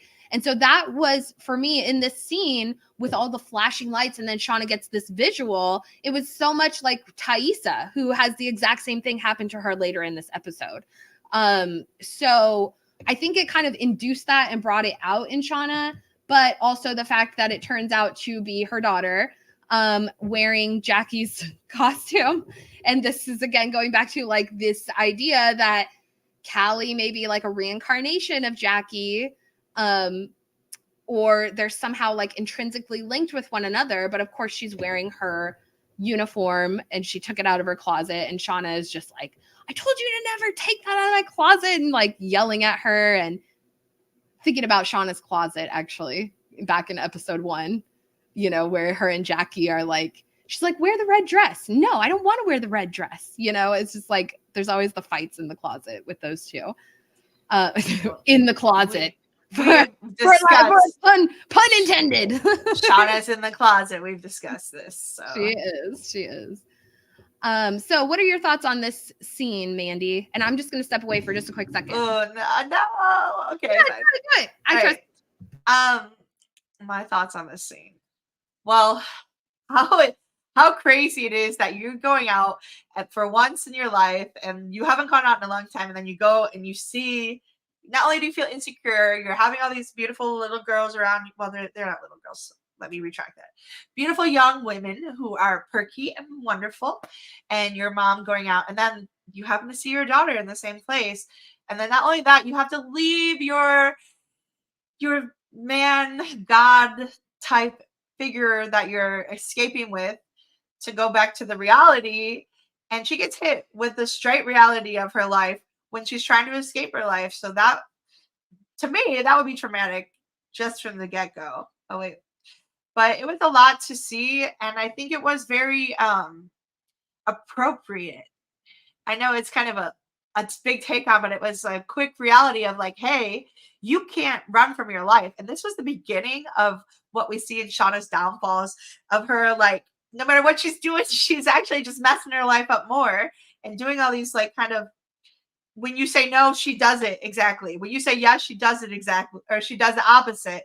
So this opposite defiance that she has, and denial. So we see her going, and then this is the start of all of these kind of turn around things for her. And it kind of sucks for Shauna because she tries to go out there and enjoy it, but right back to reality. Reality does not escape her. It's no matter what she tries to do to escape. I know she's very serious in that way. And, you know, we kind of saw that also, like, going back to like her seeing all the other girls judging Jackie, and she felt super protective in that moment. You know, she's very observant. She sees what's going on around her all the time. Like, she's always watching. And that prevents her from, cutting loose. And like, and it's, I wonder if that's like a reflection of like her relationship with Jeff in a sense, because that's like something they kept hidden, and only she could see. It's only, you know, I don't know. There's something to definitely that. I can see that, but that's what I was saying, is that like this is mere reflection of how reality, just she can't escape it. Like, she doesn't have that too. Mm-hmm. So I see both. Yeah. And in response to Josh, that sounds hot, Josh. Woo. Yeah. What's your favorite shade of gray? Cavalier. Like, take one of the samples. My number's on the back. Yeah. Wait. Yeah. Sorry. Oh my gosh. It's the Pantone color of the year right there, Josh. Josh is my new 2024 Pantone color of the year. I love it. All right. So we have like Callie, you know, her mom's like, I'm taking you out of here. We're going to go home. I'm going to take you somewhere to sober up. I love this moment where they're like interacting. Oh, first of all, so we got to talk about what drugs, what are you on? Yeah, what are you on? And she says Molly. And Molly is actually significant to this story because like in the original script, Shauna and Jeff have 2 daughters, and the older one is named Molly. And they, for some reason, decided to cut her out of the script and just leave it with Callie. But I thought it was so funny because she's high on Molly. She ate Molly. So it's kind of like that, like, cannibalistic sentiment once again showing up here. And the children with the sandwich. Oh, go ahead. It's a sandwich. Exactly. In the pilot episode, when they show the photo wall in the Sadecki house, there are a couple of photos where it looks like it's Callie and maybe another little girl with her. So I don't know if that is supposed to be Molly or, you know, whatever, maybe a remnant from like the original idea, or maybe it's just supposed to be a little friend or cousin or something like that. But there's little Callie in the red dress, though. There is, yeah, in just the jean jacket, just like Mama from her closet. And Jackie, just like Jackie. Yeah, Jackie dressed her up. Wear the red boob dress I gave you. And here she's dressed like Jackie. So, and in the beginning of the scene, she's dressed like Jackie. So there's Jackie. Yeah, there's something going on between Callie and Jackie. There's some sort of connection between them, or she's sort of reincarnated as her, or maybe that's just kind of how Shauna envisions it. And because, you know, this is also the episode where they're sort of bickering with each other, and Jeff's like, you let her get under your skin, you know, and it's such like just the wording around it. You let her get under your skin and this and that. And so it's funny. It's just interesting how those two are paralleled. And then later, so she takes her, when they're leaving the rave, I really do think there's, you know, that moment between Callie and Adam where they sort of have this look between them is just so like, I don't know. Let's talk about this actually, because, you know, with the Greek symbolism, you know, my favorite stuff to come back to, you know, Jackie represents Persephone. Okay. We've talked about this a million times. But so she's Persephone. So she is the queen of the dead, right? And she takes on this role basically just symbolically through like her death and this and that, and then all the other Greek symbolism that goes on throughout the story, and then going into season 2. With Persephone being the queen of the dead, you know, the Greeks she actually has sort of like a Grim Reaper presence in the minds of the ancient Greeks. So when we think of death coming for us, you know, we picture like the Grim Reaper with his, you know, his scythe and like the black robes and that kind of thing. That's not what the ancient Greeks envisioned. They envisioned Persephone, the goddess of spring and the goddess of death. So her duality is like so stark. And so I really do think that there's that moment with that look between Adam and Callie where it's like, that's the last time she ever sees him. And it's the last time she ever going to see him. The face of death just appeared to you, my bro. So it's kind of interesting with those two and that lingering look between them. I just think it was really significant. I like that. I like that a lot. Actually, should we... So when I went to go visit my mom, and I knew that this was probably going to be the last time I saw her, we made her a Persephone crown, and I dressed her up on her hospital bed like Persephone. So, and I said, Mom, you know, don't worry, you're going to be the queen.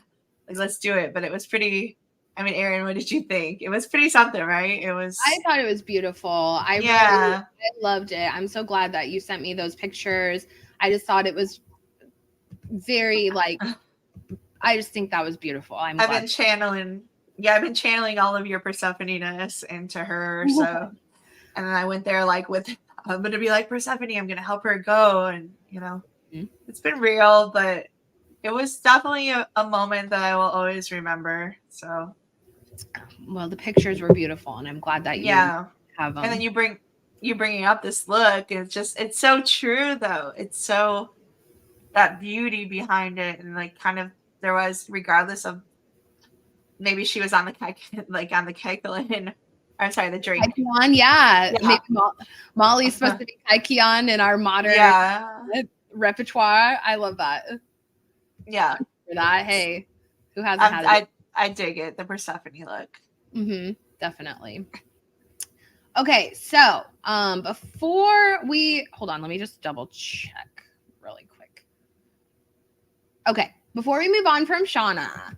Okay, so I promised you guys I would talk to you about this over the last couple weeks. Okay, so there was a cut scene from episode 105. So this episode in the original script, which is between Shauna and Adam, and it gets crazy, and it really shows Shauna's deviances, her sexual deviances that are connected to her experience in the wilderness. And, you know, like going back to, and we've talked about this like almost every hedonism, sadism.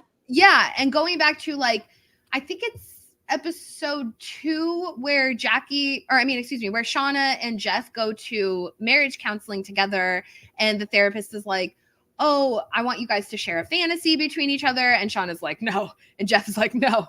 And, it's like this whole thing. But so considering the sexual nature of the relationship between Shauna and Adam, it really does tap into some of her actual fantasies.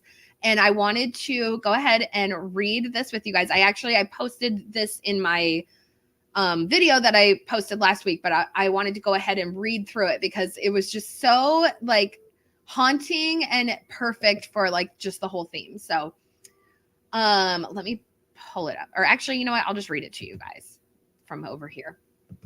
Okay.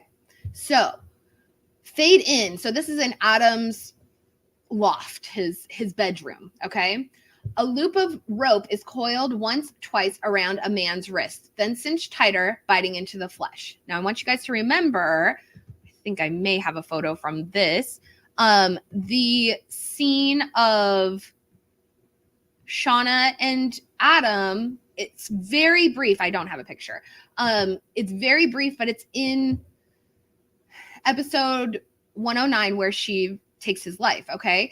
And there is these cut twos. And I actually speculated in my Shauna is pregnant video that it was actually the moment of insemination, might we say, for lack of a better term. But actually it's something more. So, okay, going back to the script. So a loop of rope is coiled twice around a man's wrist. That's the scene. Then cinched tighter, biting into the flesh. Adam says, I can take a little more than that. Reveal Shauna, still in a sexy dress, grinning wickedly as she ties Adam, naked but for an open shirt, to the headboard. The disparity of their their attire clearly part of the game. I'm just going to show you guys this also. Okay. He shivers as she tightens the knot. God, you turn me on, Adam says. Okay, so she runs her hand hungrily over his skin, shimmying out of her underwear before climbing on top of him. The vibe is playful, but with feral intensity. Adam says, now choke me. Shauna says, are you sure? He nods, then with sincerity tinged with real need, please, he says. She wraps her hands around his throat, cautious but firm. He nods, yes. She begins rocking her hips, closes her eyes, and then we flash to the wilderness in 1996. We're in a memory, evidently Shauna's, and close on a bare, vulnerable adolescent throat. The pulse leaps visibly underneath the skin. Firelight flickers. Whooshing blood rings in our ears as the tendons tense. Reveal the throat is Travis's. He's thrashing helplessly, pinned in place somehow outside of the frame. He tries to cry out, but there's something dark and slick-looking in his mouth. A rock? Or is it something wriggling and alive? A frog. Pregnancy symbolism. As he struggles to scream, his eyes stare back at us, wide and terrified. But before we can understand what's happening, we slam back to Adam's room. And there's Jackie in her team uniform. Though, of course, it couldn't be. Nonetheless, Jackie locks eyes with Shauna, her face a haunting, baleful accusation. Jackie says, you didn't learn anything out there at all, did you? Shauna's face fills with guilt and shame, confirming what we've all been suspecting all along, that Jackie died out there, that it had something to do with Shauna's betrayal. Off Shauna's stricken expression. So, isn't that a crazy, like... Okay, yeah. Go back to Travis though with the frog. I want to read that one more time. Okay. That is really crazy, and I love that you do that. But like, frog is also symbolism of twice reborn as well. There's a lot of like. I think I skipped a page too. Hold on. Going back before that. Hold on. Oh yeah. Shauna's eyes snap open, pushing the image away. She focuses back on Adam. He nods to her, rasping, harder. So she does. As she closes her eyes again, she tumbles back into the wilderness memory. The same moment, now jagged with sound, the crackling of a bonfire, girls laughing and howling. Shauna's left hand grips Travis's throat. His eyes widen as the knife appears just in front of his face. His struggling grows more panicked as the knife moves closer to his throat. Jackie says, Shauna, stop. And then they go back to Adam's room. Shauna freezes. Jackie's voice seems an echo in her space. With trepidation, she swivels her head to look over her shoulder. There's nobody there. She breathes a sigh of relief, then becomes aware of Adam beneath her, sputtering and thrashing. She's been choking him in earnest. His face is red. His eyes are bulging. Recoiling, panicked, she lets go, revealing angry red marks on his neck. He gasps, gulping air. Shauna says, "Oh my God, are you okay?" He nods as she moves to untie him. And Adam says, "It's fine. I'm okay now. And off her panic, he giggles. A nervous, "I maybe just almost died there" giggle that only gets more uncontrollable as Shauna stares at him. And now Jackie's in the room. "You're doing it again." Once again, Shauna looks fearfully over her shoulder, and that's when Shauna says, "There's Jackie. You didn't learn anything out there at all, did you?" It's a crazy scene. Okay, so going back to Travis and the frog. So, and it's questionable because it's like, is this supposed to be... Why Travis, though? Like, why did it go back to Travis? I mean, I guess, yeah. Is it going to... The men maybe have they to cut die. it because maybe they cut it because of that scene where they want to slit his throat in Doomcoming, and they didn't want to give it a free thing. Whoops. Also, like, Jackie's haunting, not just by images of her daughter, but like Jackie, actual physical Jackie, like in the shed, or not physical, but like spirit of Jackie is seeing Shauna in an adulthood still too, like still haunting her to this day beyond her daughter. Very good question. I wish that they would have kept this. And like, wait, were they getting it together? That's what I want to, like, were they getting together before or after Halloween? Is this a separate incident from Doomcoming? Yeah. Because working with the frog, which, you know, I had to be so for real because like frogs are used to detect pregnant. Yeah. So like this just adds to like my theory that Shauna is pregnant and it's not just like her kinks. But so you're supposed to kinks. Pee on a frog, right? Or if you pee and the frog goes to it, because like when you pee, then the frogs will be attracted to this hormone that is inside of the pee. I think that's how it works. I think you just let them sit on your stomach, and something they do. I can't remember. I know I saw it in what's that show? I think I'm pretty sure it has to do with, like, let's Google. we have magic at the tip of our fingertips. Hey, you know what? This is the wilderness could come upon us, and like, what are we supposed to do? Do you think they have pregnancy tests in the wilderness? No, they have frogs. Yeah, but also like frogs represent the second birth and like being able to transmutate and transform. So how a frog became the Hogbin test. She needed to get her urine injected to a frog, says one. I don't know if that was always it. I think that there's a hormone that they can. By the way, I'm almost certain this was like used in hospitals up until like the 50s, essentially. Like this was a very common practice. It was even used like in hospitals, like in our not modern, but like within the last 100 years in hospitals. They would have like frog farms. No, frog, like, I don't know where they'd keep the frogs. Hopefully in a comfortable environment. Yeah. So I guess that they would take this pituitary gland, a hormone at the base of the brain, and they would inject the women's hormones with extracts from an ox's pituitary gland into the frog. And in response, the frog would start laying eggs. The urine of pregnant women contained hormones that were made and affected the development of the eggs in uterus. That's one story. But I think, I don't know if this is the right one, but this is called Lancelot Hogbin. I can't always trust Google either, but... Hey, well, it's more like it's an old wives' tale kind of thing. So, like, I don't... Well, I think it's not. It is actually true about the pee and the hormones. Yeah. I just don't know what the whole technical thing behind it and exact is. They talk about it. If you guys watch the show called The Great... Anybody know? On Hulu, it's about Catherine the Great. They use this as her way of detecting her pregnancy. And I love it. You know, that's a great show, by the way. I don't know if you guys watch it, but it's freaking an excellent show. That is not, it's underrated. I would cover it if it wasn't already like 3 seasons in. So anyways. Okay. Oh, interesting. And what, but like, why Travis and that whole ox thing? And then goes back to like the Minotaur, Travis, if we're looking into that Greek symbolism. Yeah. He's the sacrificial, like, well, and also we have to, well, I don't want to get too far ahead of ourselves, but. Well, demons croak through your throat. Well, it's that like, could be too, if we're talking demonic stuff, like we do talk about with the wilderness and where they are. So are they demonic possessed? Do they have demons in them? Like they take your voice, they take your throat, they croak, like the demonic howl rings.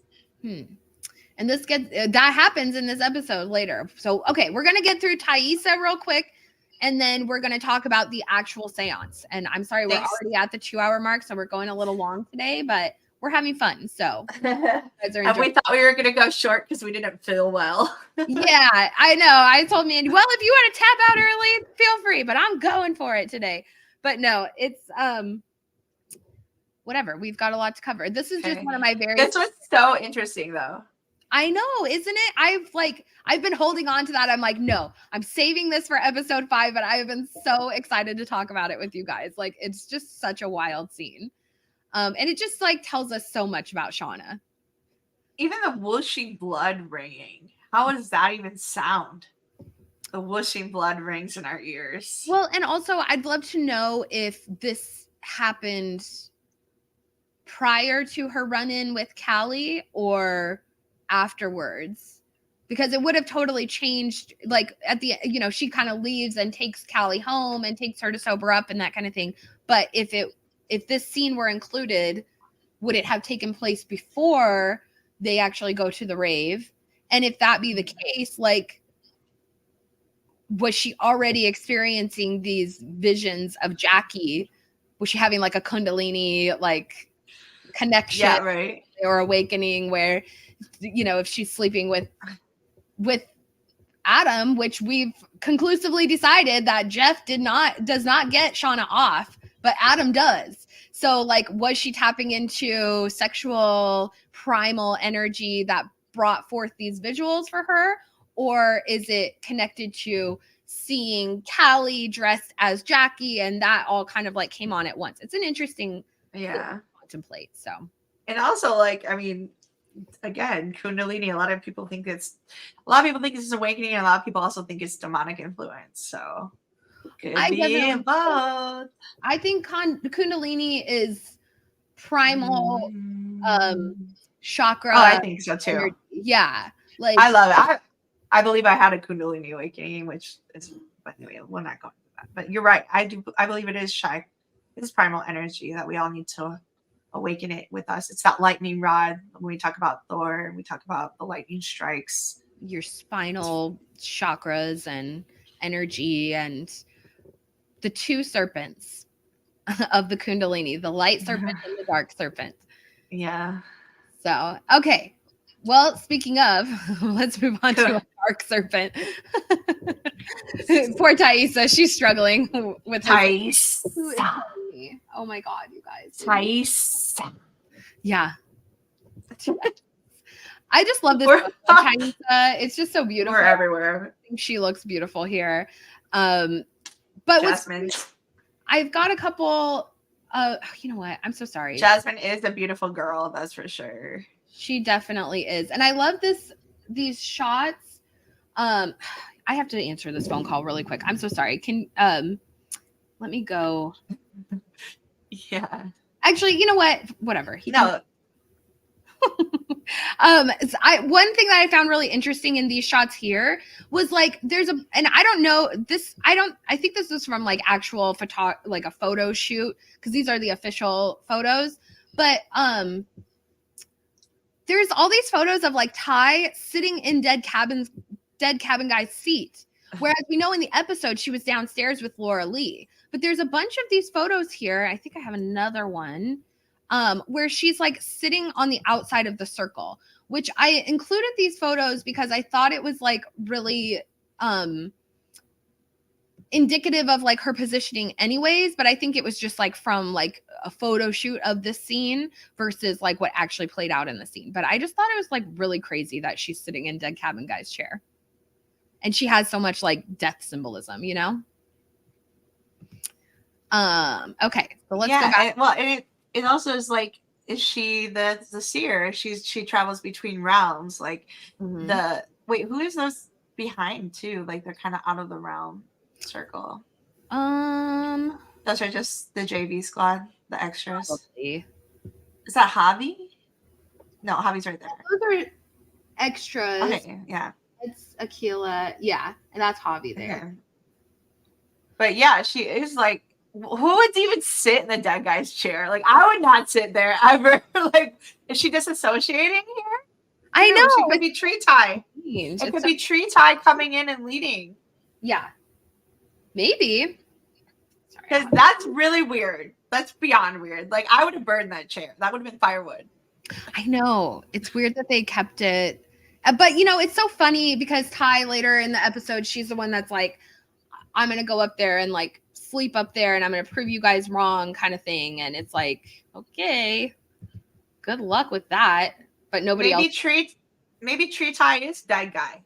Tree Tie, dead guy. Hey, it rhymes.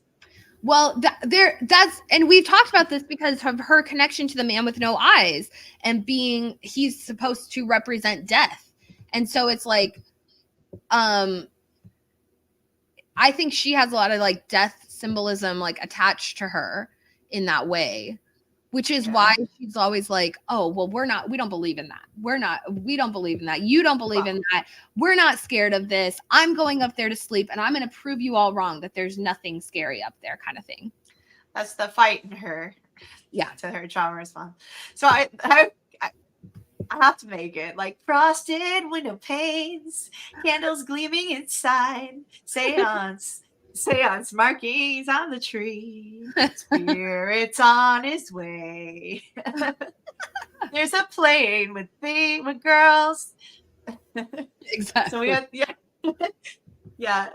So I think we gotta make it for Christmas. Yeah. I can't guarantee the drop, but I want to. With Lottie's bloody yeah, right. Bloody eyes. It's that time of year. Doom coming and falls. You're pregnant here. Yeah.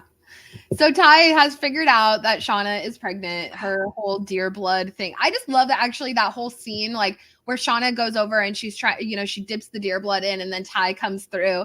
And I just love it because it's so kind of like also foreshadowing to like the whole meat shed incident with Jackie and all of that. But she like, so Shauna's trying to like pretend she's having her period and then Ty comes through. And I love when Ty comes in because she's all exhausted from cutting wood and she's like, oh, you know, just like she comes thrashing through and it's like, Shauna, you didn't. Anyways, Shauna's just terrible at keeping secrets.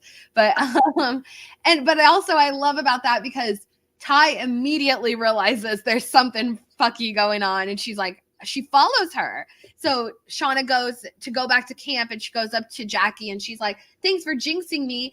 And then, but Ty is like right behind her. She sees what's going, she hears her say that and she's just watching her like, what are you doing? Like, it's just so funny. But yeah, so later when they do have this moment, she's like, you know, you're pregnant and they kind of open up to each other. And, you know, it's really beautiful because these two do have a very like close, trusting relationship, despite the fact that in the first episode, they were sort of at odds with each other and like fighting at the party and that kind of thing. But they cover each other's butts and it goes into adulthood and it's not, I don't know if is this close or is this like close covering? Like, I wouldn't say it's a good friendship. I would say it's more of a manipulative friendship where they are both that dark. To me, they're both dark triads, but one's covert, one's overt. And they just understand each other in that realm of mischief and deception. Yeah, because even later, like, I think it's episode 8 or something when Ty shows up at Shauna's house and stays the night over there and you know, Shauna confesses that she has a boyfriend and that has secrets and that kind of thing. And Ty's like, oh my God, like, really? You know, and she's all like, tell me about your boyfriend, you know? So it's like, they are willing to be deceptive for one another, but they're also like really real with each other, which is something that, like, Shauna can't be that real with Jackie the way that she can with Ty. So there's something more earnest about their relationship in that way. True. Definitely a good friend is someone that you can be real with and call out. But like, again, you know, they both have manipulative factors versus like loving factors sometimes. Mm-hmm. But who are we to judge? Yeah, you know. That's the thing about us. Like, yeah, I know we say a lot of different things and we have a lot of different perspectives, but because we like to, you know, go all journeys and take lots of different roads and routes. And I mean, I don't think there's anything we don't get a nice little happiness of just idealizing, whether it be crazy or not. It's just fun to idealize.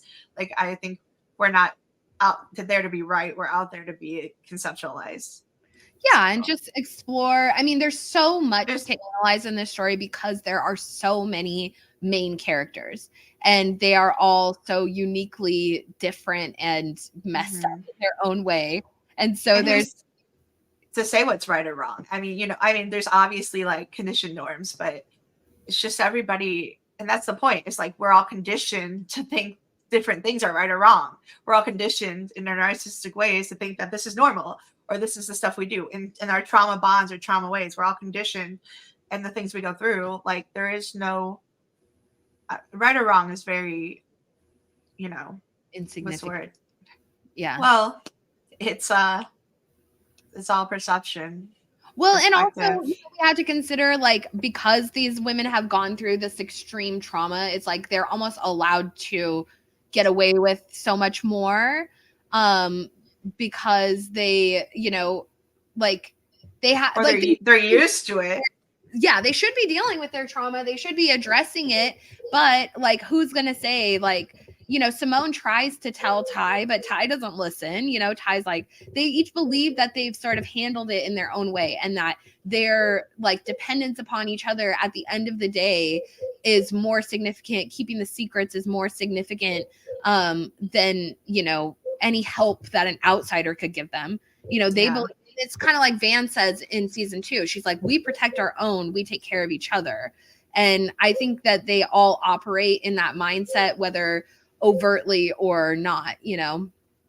So, but again, Taissa is the one who is spiking it back up and putting all the, you know, the search out there and going to ask them and manipulate and try to get them to give in some money, and the story with Jessica Robert. So she's the worst of the worst, in my opinion.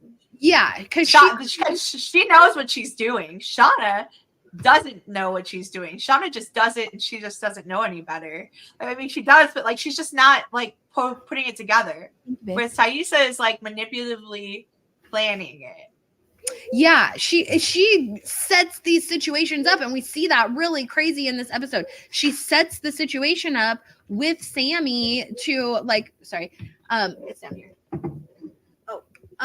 With Sammy, where she's like, sorry, we've got a Travis in the house. So I always try and get him to come on here, but he never will. Well, he can talk about the deer shedding, I'm sure. Yeah, totally. Mandy made an incredible observation that the shedding of a deer's antlers is similar to the shedding of a woman's uterine lining. What do you have to say about that? Yeah. Well, that's how most animals are. He says, well, the deer only shed their antlers once a year. But most animals are only in heat, you might say, like once a year. Yeah.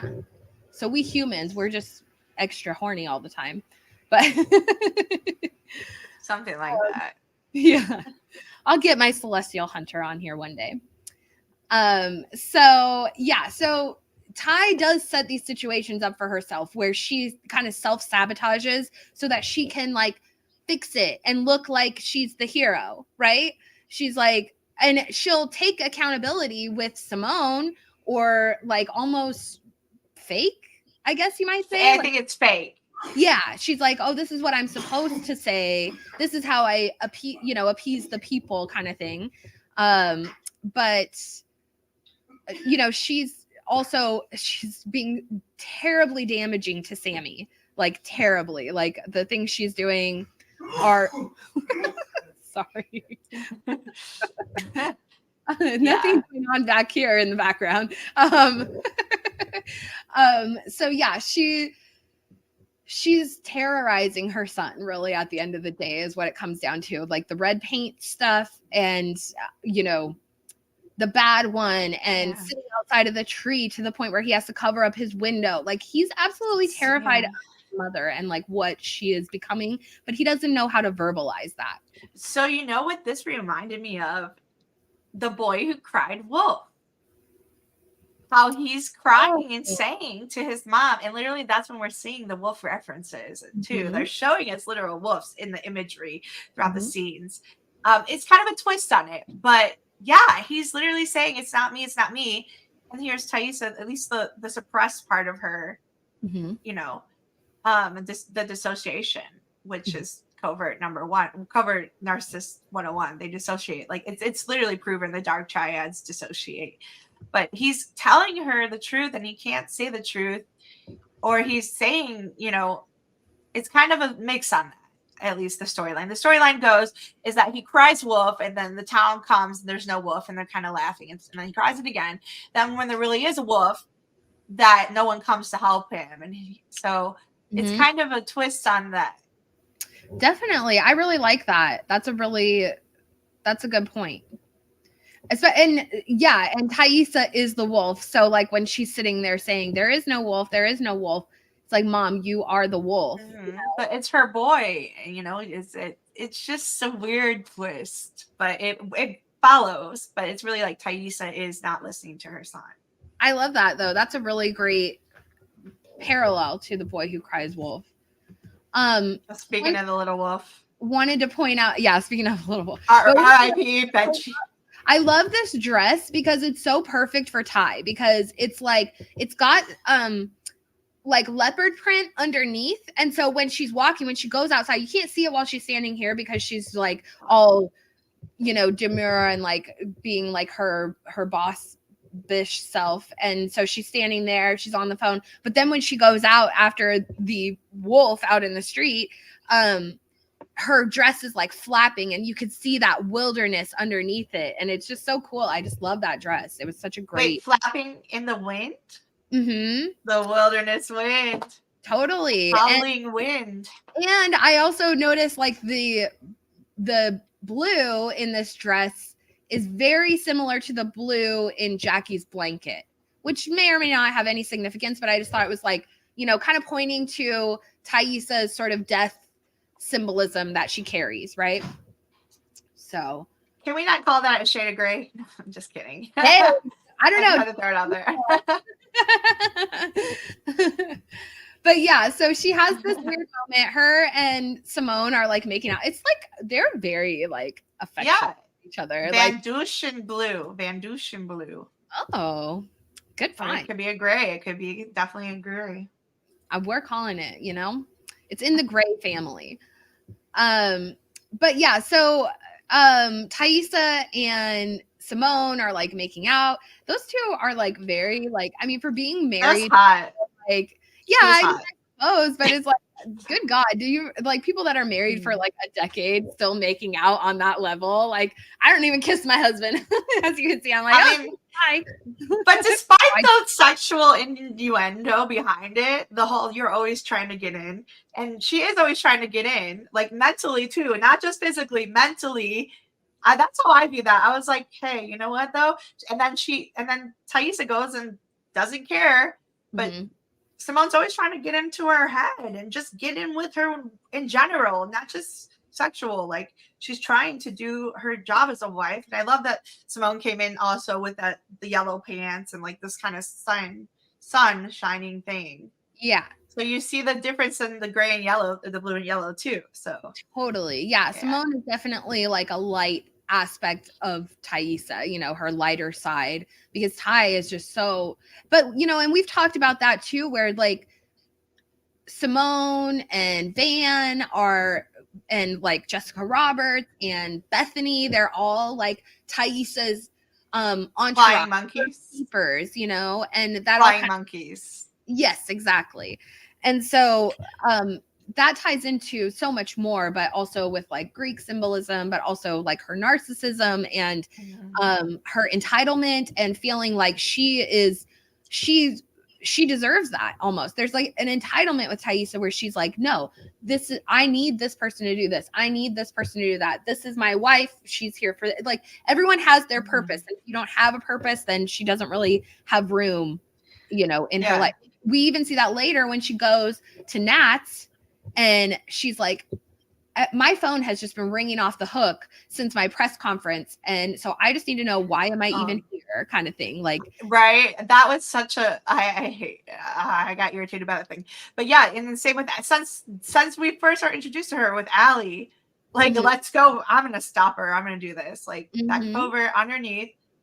That's what she does. And even with Nat, you know, even though Nat is their queen, and we've talked about how Tai she dismisses Nat all the time. Like, she does. Like, she does what she has to do. She's like, okay, Nat is going to rehab. I'll send her to rehab. I'll pay for that. You know, she does what she has to do, but she controls it still. She still has to subdue and her control. Hi, S Rose is 87. Hey, thanks for being here. Yeah, it's interesting. Because, and it's much like Jackie, where no compliments are free, right? Like, she's gonna take a couple of jabs and then maybe compliment you if under duress, but it's not coming for free. Well, and that's the point of narcissism, is that it's always a condition. It's a conditional love. Like, everything, you know, the only compliments I ever got from my husband, who is literally a covert narcissist and diagnosed, it's coming soon, it's all doing, but the only compliments I ever got were ever when he wanted something, but every time he didn't even show up to like my gigs, and when I played music and I had things, they didn't even show up, but they want to yell at you and say how they pay for everything, or they don't show up when you're in jail. But they want to put you up. Yeah. Like, I mean, it's literally shit like that. In the hospital because of them, you know? Yeah, exactly. In the hospital alone, that after she almost killed you. Like, yeah. Yeah, that happened. It's interesting. Yeah. No, it's just, it's sad. They don't even know it. They feel like it's entitled. And it's like, how dare you? Like, you're calling out demanding validation. It's, oh gosh, I'm sorry. It's such an annoyance, a nuisance for you to even ask for any kind of, everything is an inconvenience. And that's how Taissa acts. Everything is an inconvenience for her. Even her son having meltdowns, what she's doing, everything is an inconvenience. So, they find the spill on the door. Someone's painted in red paint. Someone has painted in red paint. And then they find the red paint under Sammy's bed, so they assume it's him.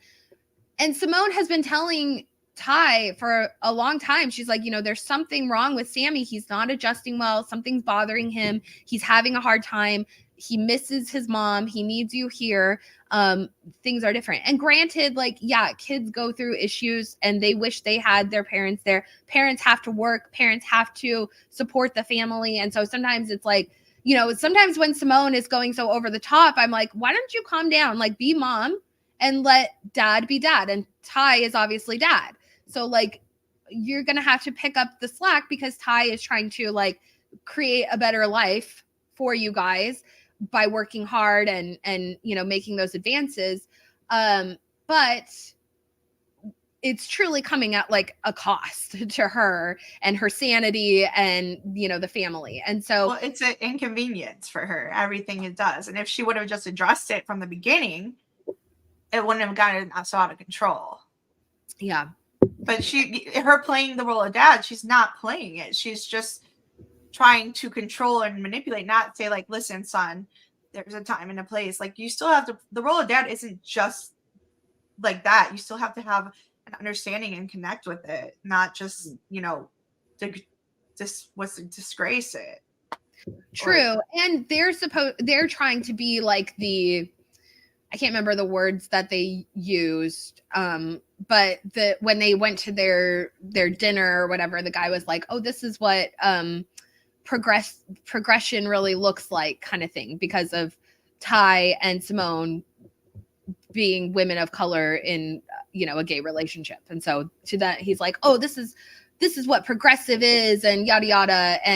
But I guess you're right. So on that note, like, Ty should be more present as like a parent, but it's just, it's kind of like the position she's trying to work is going to be time demanding no matter what. And so it's kind of shines a light on, like, maybe it's shining a light on politicians in general, and like the actual cost of what it's doing to their family, and the effects. And then we see Hunter Biden and other politicians' children who are not so good. So her opponent's child too, and how she discredits what's going on in her family and completely attacks that he can't keep his child under control. But really, it's not even about that. It's about, are you there to help the child to be the actual parent? Because you just disciplining is not yelling at them and saying this is bad and go to your room.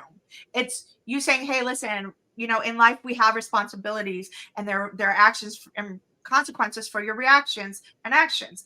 That's a parent. You don't have to be 100% into it. You don't need to know all the words, but like as a father role, or the traditional masculine role, if this is what we're calling it, it doesn't even matter masculine, feminine. But like when you discipline a child, or if, like, say they don't want to go to school, you're not going to just say, "Oh, go to your room. Oh, you didn't go to school," or whatever. No, you're going to say, "Listen, son, we all have things to do. I have to go to work. You have to go to school. This is part of it.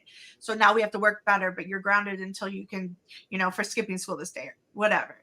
But there needs to be justification more than just do what I say, or this is it. And then a lot of times they don't get that. They don't give the time to their kids. Yeah. And I don't think Sammy is like, I feel like Simone hears him. Like, I feel like she goes to him and she hears him, but I don't think that he knows how to explain at all, because he's just a little guy, what taissa is actually doing to him and how awful and like terrorizing it is. Because really that's what it is. Like, I can't imagine, like, I cannot fathom doing something like that to my children, freaking them out, standing outside of their window at night, staring at them. Like, clearly she's not in her right mind. Clearly she's disassociating when that happens.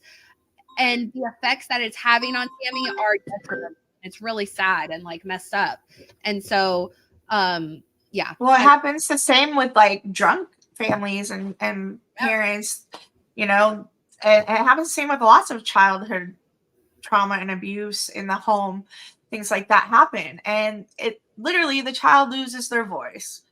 They, like with Javi, with Sammy, they can't talk freely, or most times they just aren't even heard. Most children aren't heard. And this is like a great example of why we should like listen to children, because a lot of times children are telling the truth. Like, and they're taught and conditioned that you're by abusive parents that you can't tell the truth, and this is not what you say. And this is something, yes, it's bigger than the realm of this story and what we're talking about now, but it is something that I just want to point that is alluding to this storyline. And it's just, small, subtle things, but it's a bigger picture beyond. And especially with narcissists. Well, and what's interesting with Ty also, like, granted, we didn't get a huge, like, window into her life before the crash, but in comparison to the other girls in the story, when we're showing their flashbacks, whether it's Nat or Van or whoever, who do have terrible home lives, Taissa seems to come from a relatively good home. Like, her parents were there, they were kind, they were loving, breakfast is on the table, can I give you a ride somewhere, all of those things. And so it's interesting to see, and I don't think we can get as much of the of a view from Shauna's perspective, because she seems like she may come from a broken home and that kind of thing. But with Ty coming from like a good healthy family, you would think she would be more cognizant of like her son's, you know, experiences and things that he's going through, or struggles and that kind of thing. So, well, she never really had to struggle that way, or she doesn't understand because she's very entitled. That's why she's entitled. Is that everything was like ready to go, given to her. Everything. Oh, honey, what do you need? What do you need? What do you need? So that's why it's a fine line with parenting. Like you have to like. That's why I said you have to be able to give and take. But as a parent, it's more than just, you know, giving them a lesson or telling them to go to their room, or sometimes taking things away from them. It's a bigger thing, because you do get entitled. That's why Jackie's entitled too, is she got everything she wanted. Meanwhile, you have people pleasers, like people like Misty. Misty had a pool, she had a beautiful home, but she's still fawning out there because, and you don't see her parents, you don't see that stuff, because she wasn't given that. She wants that attention. She's attention seeking. So yeah, it really does stem from your home. True. And on that note, Tai sees, so she agrees she's gonna end her political career. She's like, you know what, this is taking too much of a toll on our family. I'll call a press conference. So she calls a press conference. All the reporters come, and as all the flashing lights from the cameras, just like I said with Shauna at the rave, and just like I said with Lottie in season 2, trying to bring out the memories from Nat, the flashing lights, especially for Taissa, bring out her alter personalities. And we see her switch while she's up there giving her speech. After those lights are flashing in her eyes and all of that, then suddenly she flips and she goes into her altar and she gets vicious. And she's like, you know, this is what I have to say about my time in the wilderness, and I'm coming after Phil Bathurst. You know, I'm a good candidate, tra-la-la, and I'm going to win. And she sees the man with no eyes out there in the crowd, like basically like having her back. I don't know. He's like her guardian angel. Like, what the hell? I don't know. But or he's the trigger for the inner evil tree tie. Something. I wonder, like, so the flashing light though is like that rhythmical stimulation.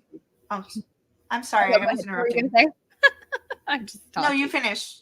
I was just gonna say I'm the lady in the tree today. Yeah, I love it. My tree, I have it here. I was planning to do the same, but then I plugged it in and half the lights are working, of course. Oh, no. But speaking of lights, so that rhythmical photonic stimulation, the flashing lights, induce psychological state of patience as well. And then some can have like conditional cognitive behavior. They use it for that. They use it for therapy. It's controversial. It's also trauma therapy too, is flashing lights. So it was kind of interesting to put it together now that we've been talking about it so much. I wonder if there's something else there. I definitely, like, I first noticed the flashing lights thing with Tai just because of her great symbolism with being with Hecate, which is, she always is carrying a lantern. So I really felt like that was like effect, especially because Tai's house. So Hecate is also the goddess of the crossroads, and Tai lives at the crossroads, but there's cars driving by. She's in the city, so cars are constantly driving by, flashing lights into the window. And we see that from the pilot episode. So I really have always kind of associated the flashing lights with her. But then I was like, wait a second, Lottie does that to Nat. And then when I was watching the rave today, I was like, oh my God, this is totally kind of the same thing. And then she sees Jackie. It's all like, I definitely think they're, you know, setting that up.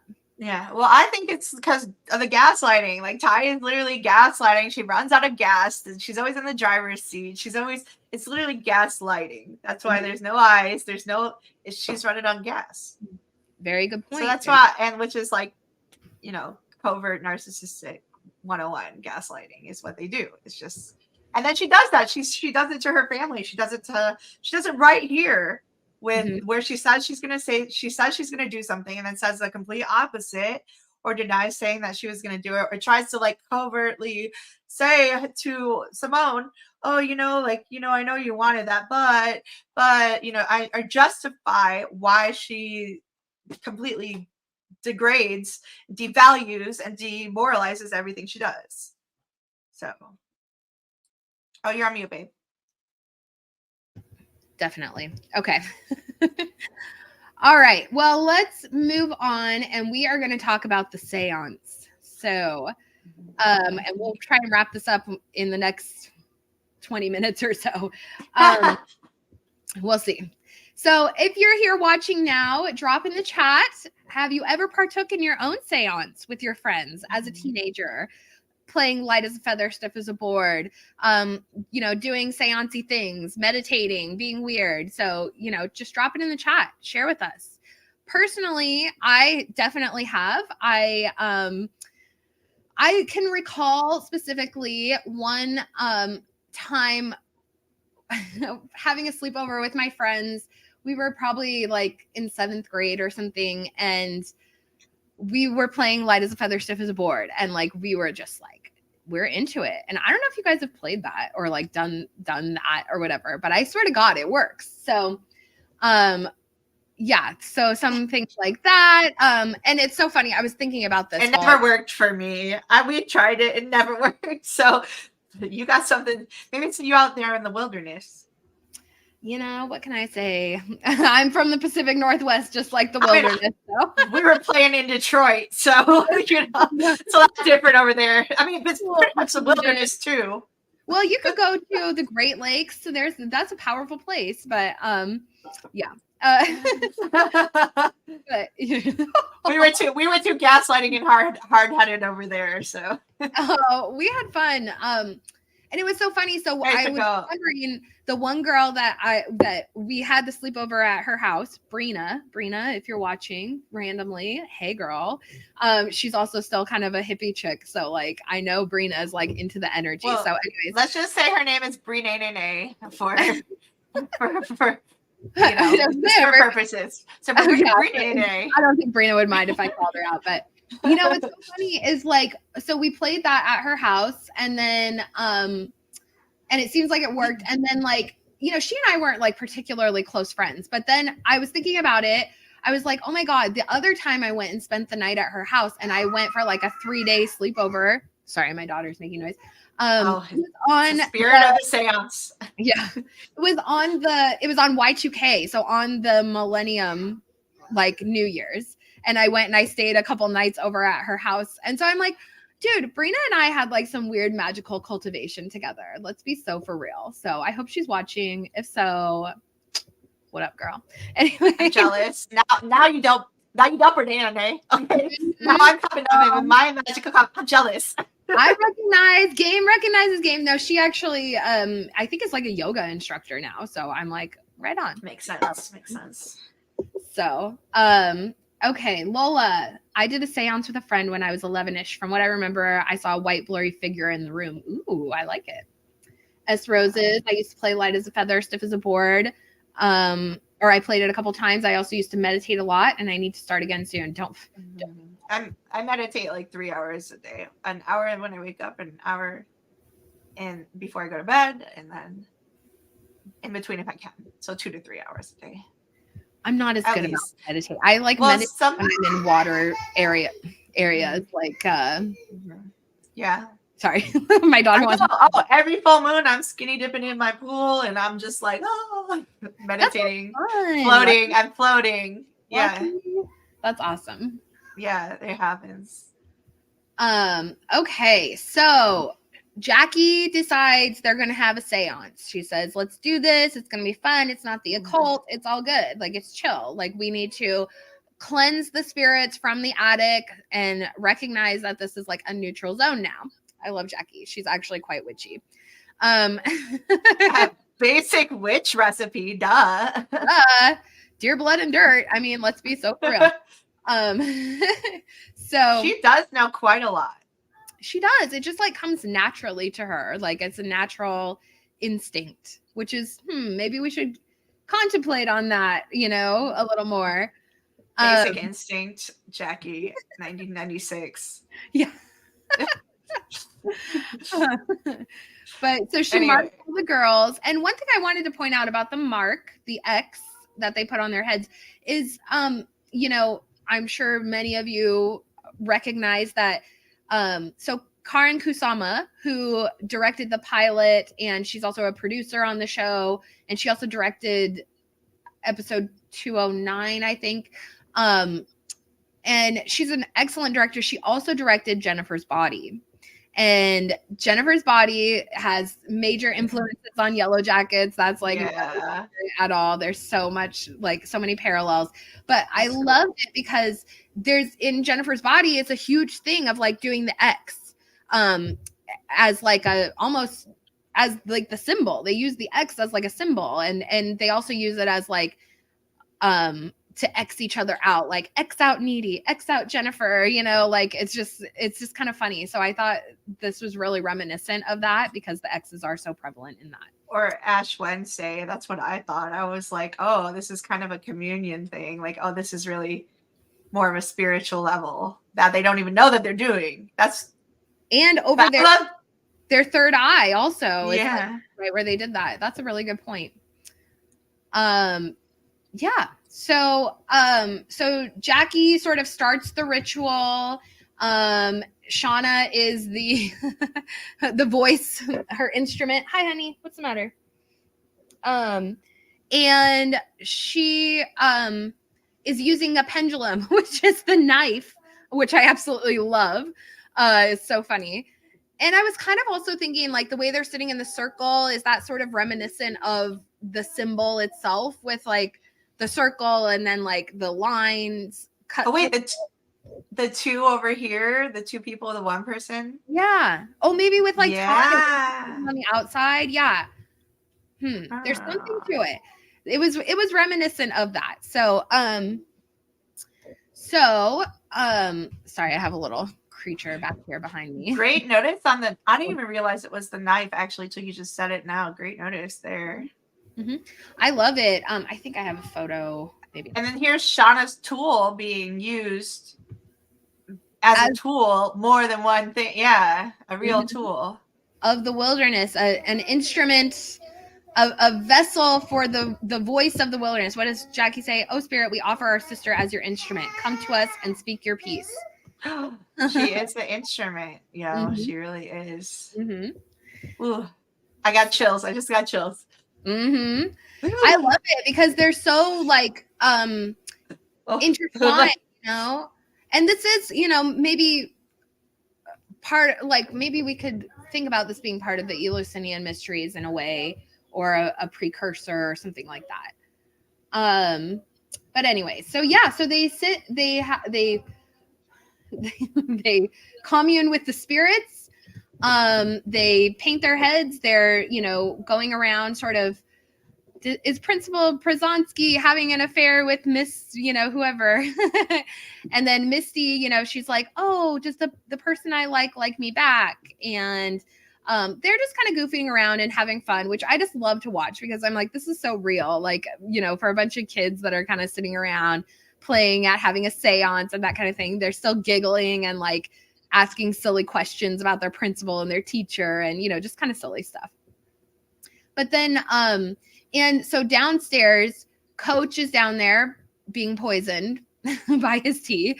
And Laura Lee is down there because she doesn't want to partake in the occult. And Ty was sitting down there with her, despite what we saw in the photos.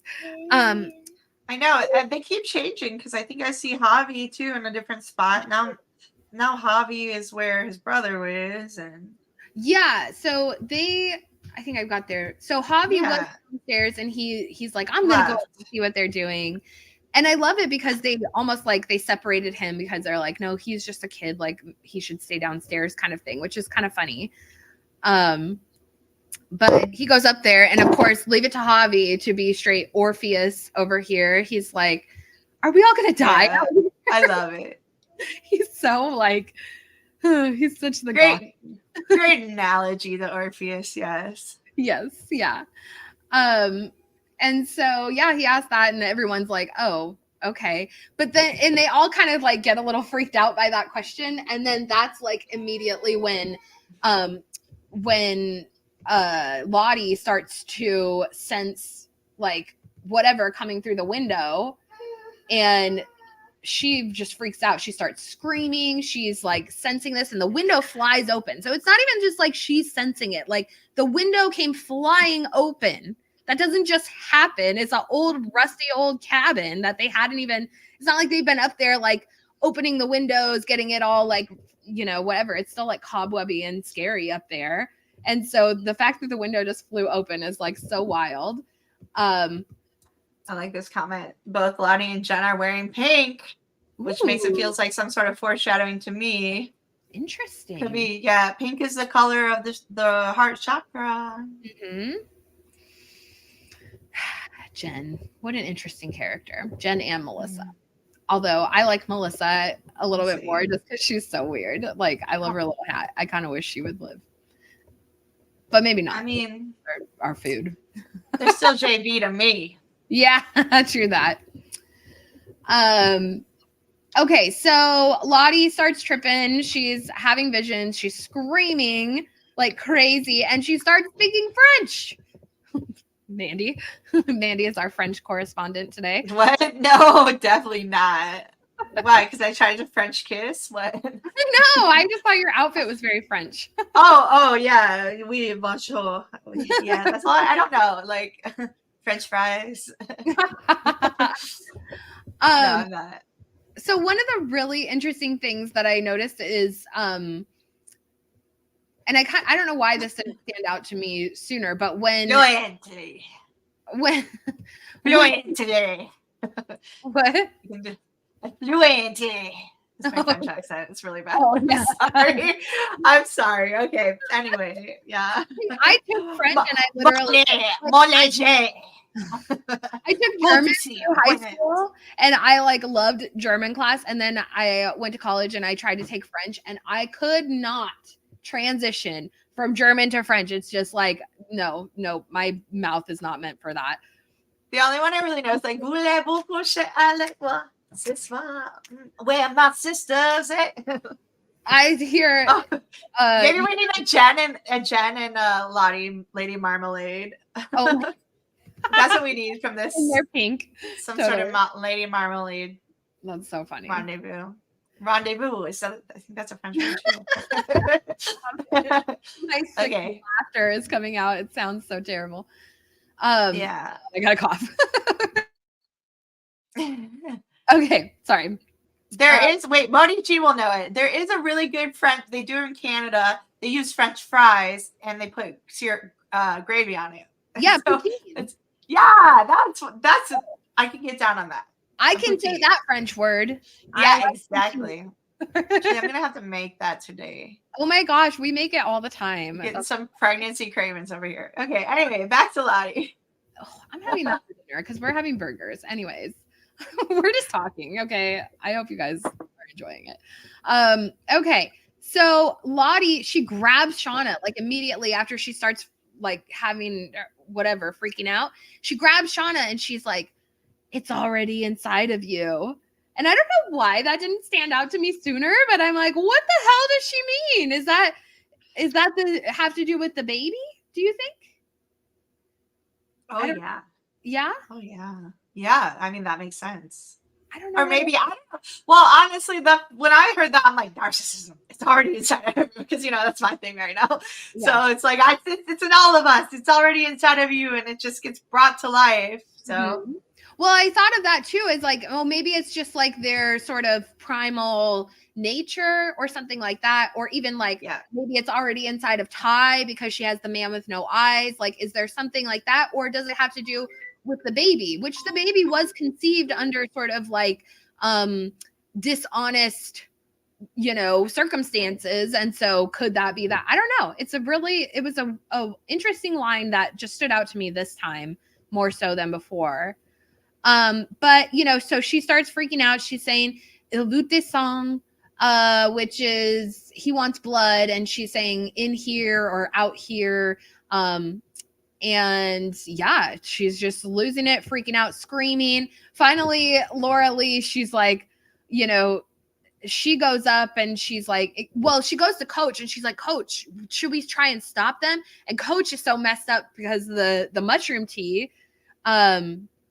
And he starts vomiting like profusely, exorcist style, just projectile. And so she goes upstairs to basically stop whatever's going on. And I love it because, Laura Lee and Lottie have such a close relationship. And so but Lottie's like screaming and freaking out, and she finally throws the book at her. And after, the power of Christ compels you, yada, yada. But it just made me laugh because I have an autistic daughter, and sometimes she like loses her mind and just starts screaming like crazy. And I'm like, just stop. Like, it reminds me so much of Lottie, where I'm just like, just the power of Christ compels you. Like, I don't know what else to do. So that's fun. Yeah. Thoughts, Mandy, on the seance, on Lottie, on the whole thing.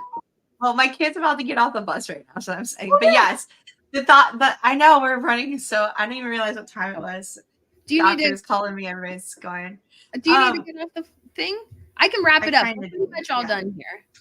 Yeah, let's wrap it up. That's okay. Is that because it was. I think we should make a video about this. There's definitely a lot to kind of talk about with it, but yeah, so I mean, it is what it is. They get a little crazy. The wilderness, makes himself known and present. And it's funny because then later Laura Lee, the episode kind of wraps up. Laura Lee is like trying to scrub the symbol out of the floor and, kind of reverse whatever sort of energy they may have invited in. The occult is nothing to mess with, she says. It's not. So it's kind of how things wrap up with this episode. The very end of it is basically where Nat calls over Ty and tells her about Travis and the symbol. Sorry. And that's that. That's pretty. And Misty is watching them on the owl camera, which, hey, her flight response. So she's watching on now she's not fawn or freeze. Now she's like fight, flight. Yeah. Like you said, her flight response. Mm-hmm. She's taking control. She's OCD and paranoid and for sure. So it's pretty cool. So next week we are going to be back. We'll be talking about episode 6, which is Saints. Yeah. I think episode 6 is Saints. And Lattiemore, because we talk more about Lottie's visions and her childhood. Yes, and diagnosis. So we'll pick up this better then. It'll all kind of go in together too because of Lottie's situation. So Anyways, okay, you guys, thank you for being here. Sorry, I know you got to get off of here, but thank you guys so much for being here. And I hope you all enjoyed it. Definitely, if you want to support the channel, I have a Patreon where you gain early access to my new videos and that kind of thing. So if you need to run, Mandy, go for it. Yeah, I do. That's the bus. I just turned it up. All right, love y'all for real. Keep it cool. Call me later. Keep it wild. Bye. Check out my, and if you guys want to, sorry, I hate being on here like it's just me and Lottie are on here. You want to be on here too. So check out my Patreon. Check out my new video, Cannibalism as a Metaphor for Love. It's all about Yellowjackets, House of the Dragon, and Jennifer's Body, which are things we all talked about here today. And otherwise, we'll be back next week to talk about episode 6 and get into all the fun details on that. We do have kind of a crazy schedule coming up again because of the holidays. So we are going to be taking off Christmas Day and New Year's Day, although I'm going to try and I'm not making any promises, but I am going to try and do something for New Year's. Maybe just a fun Yellowjackets live stream. So if that sounds like something you guys would be interested in, I don't know if you're like more exciting than I am, but I'm not exciting, so I don't do anything on New Year's. So if you guys are going to be home and you want to, do a Yellowjackets live stream, let me know. And we'll plan something. So, but otherwise, I will see you guys next week. I feel like there was something else I wanted to talk to you guys about, but I can't remember what it is. So I don't know. Whatever. I'll see you next week. Okay. Bye, guys.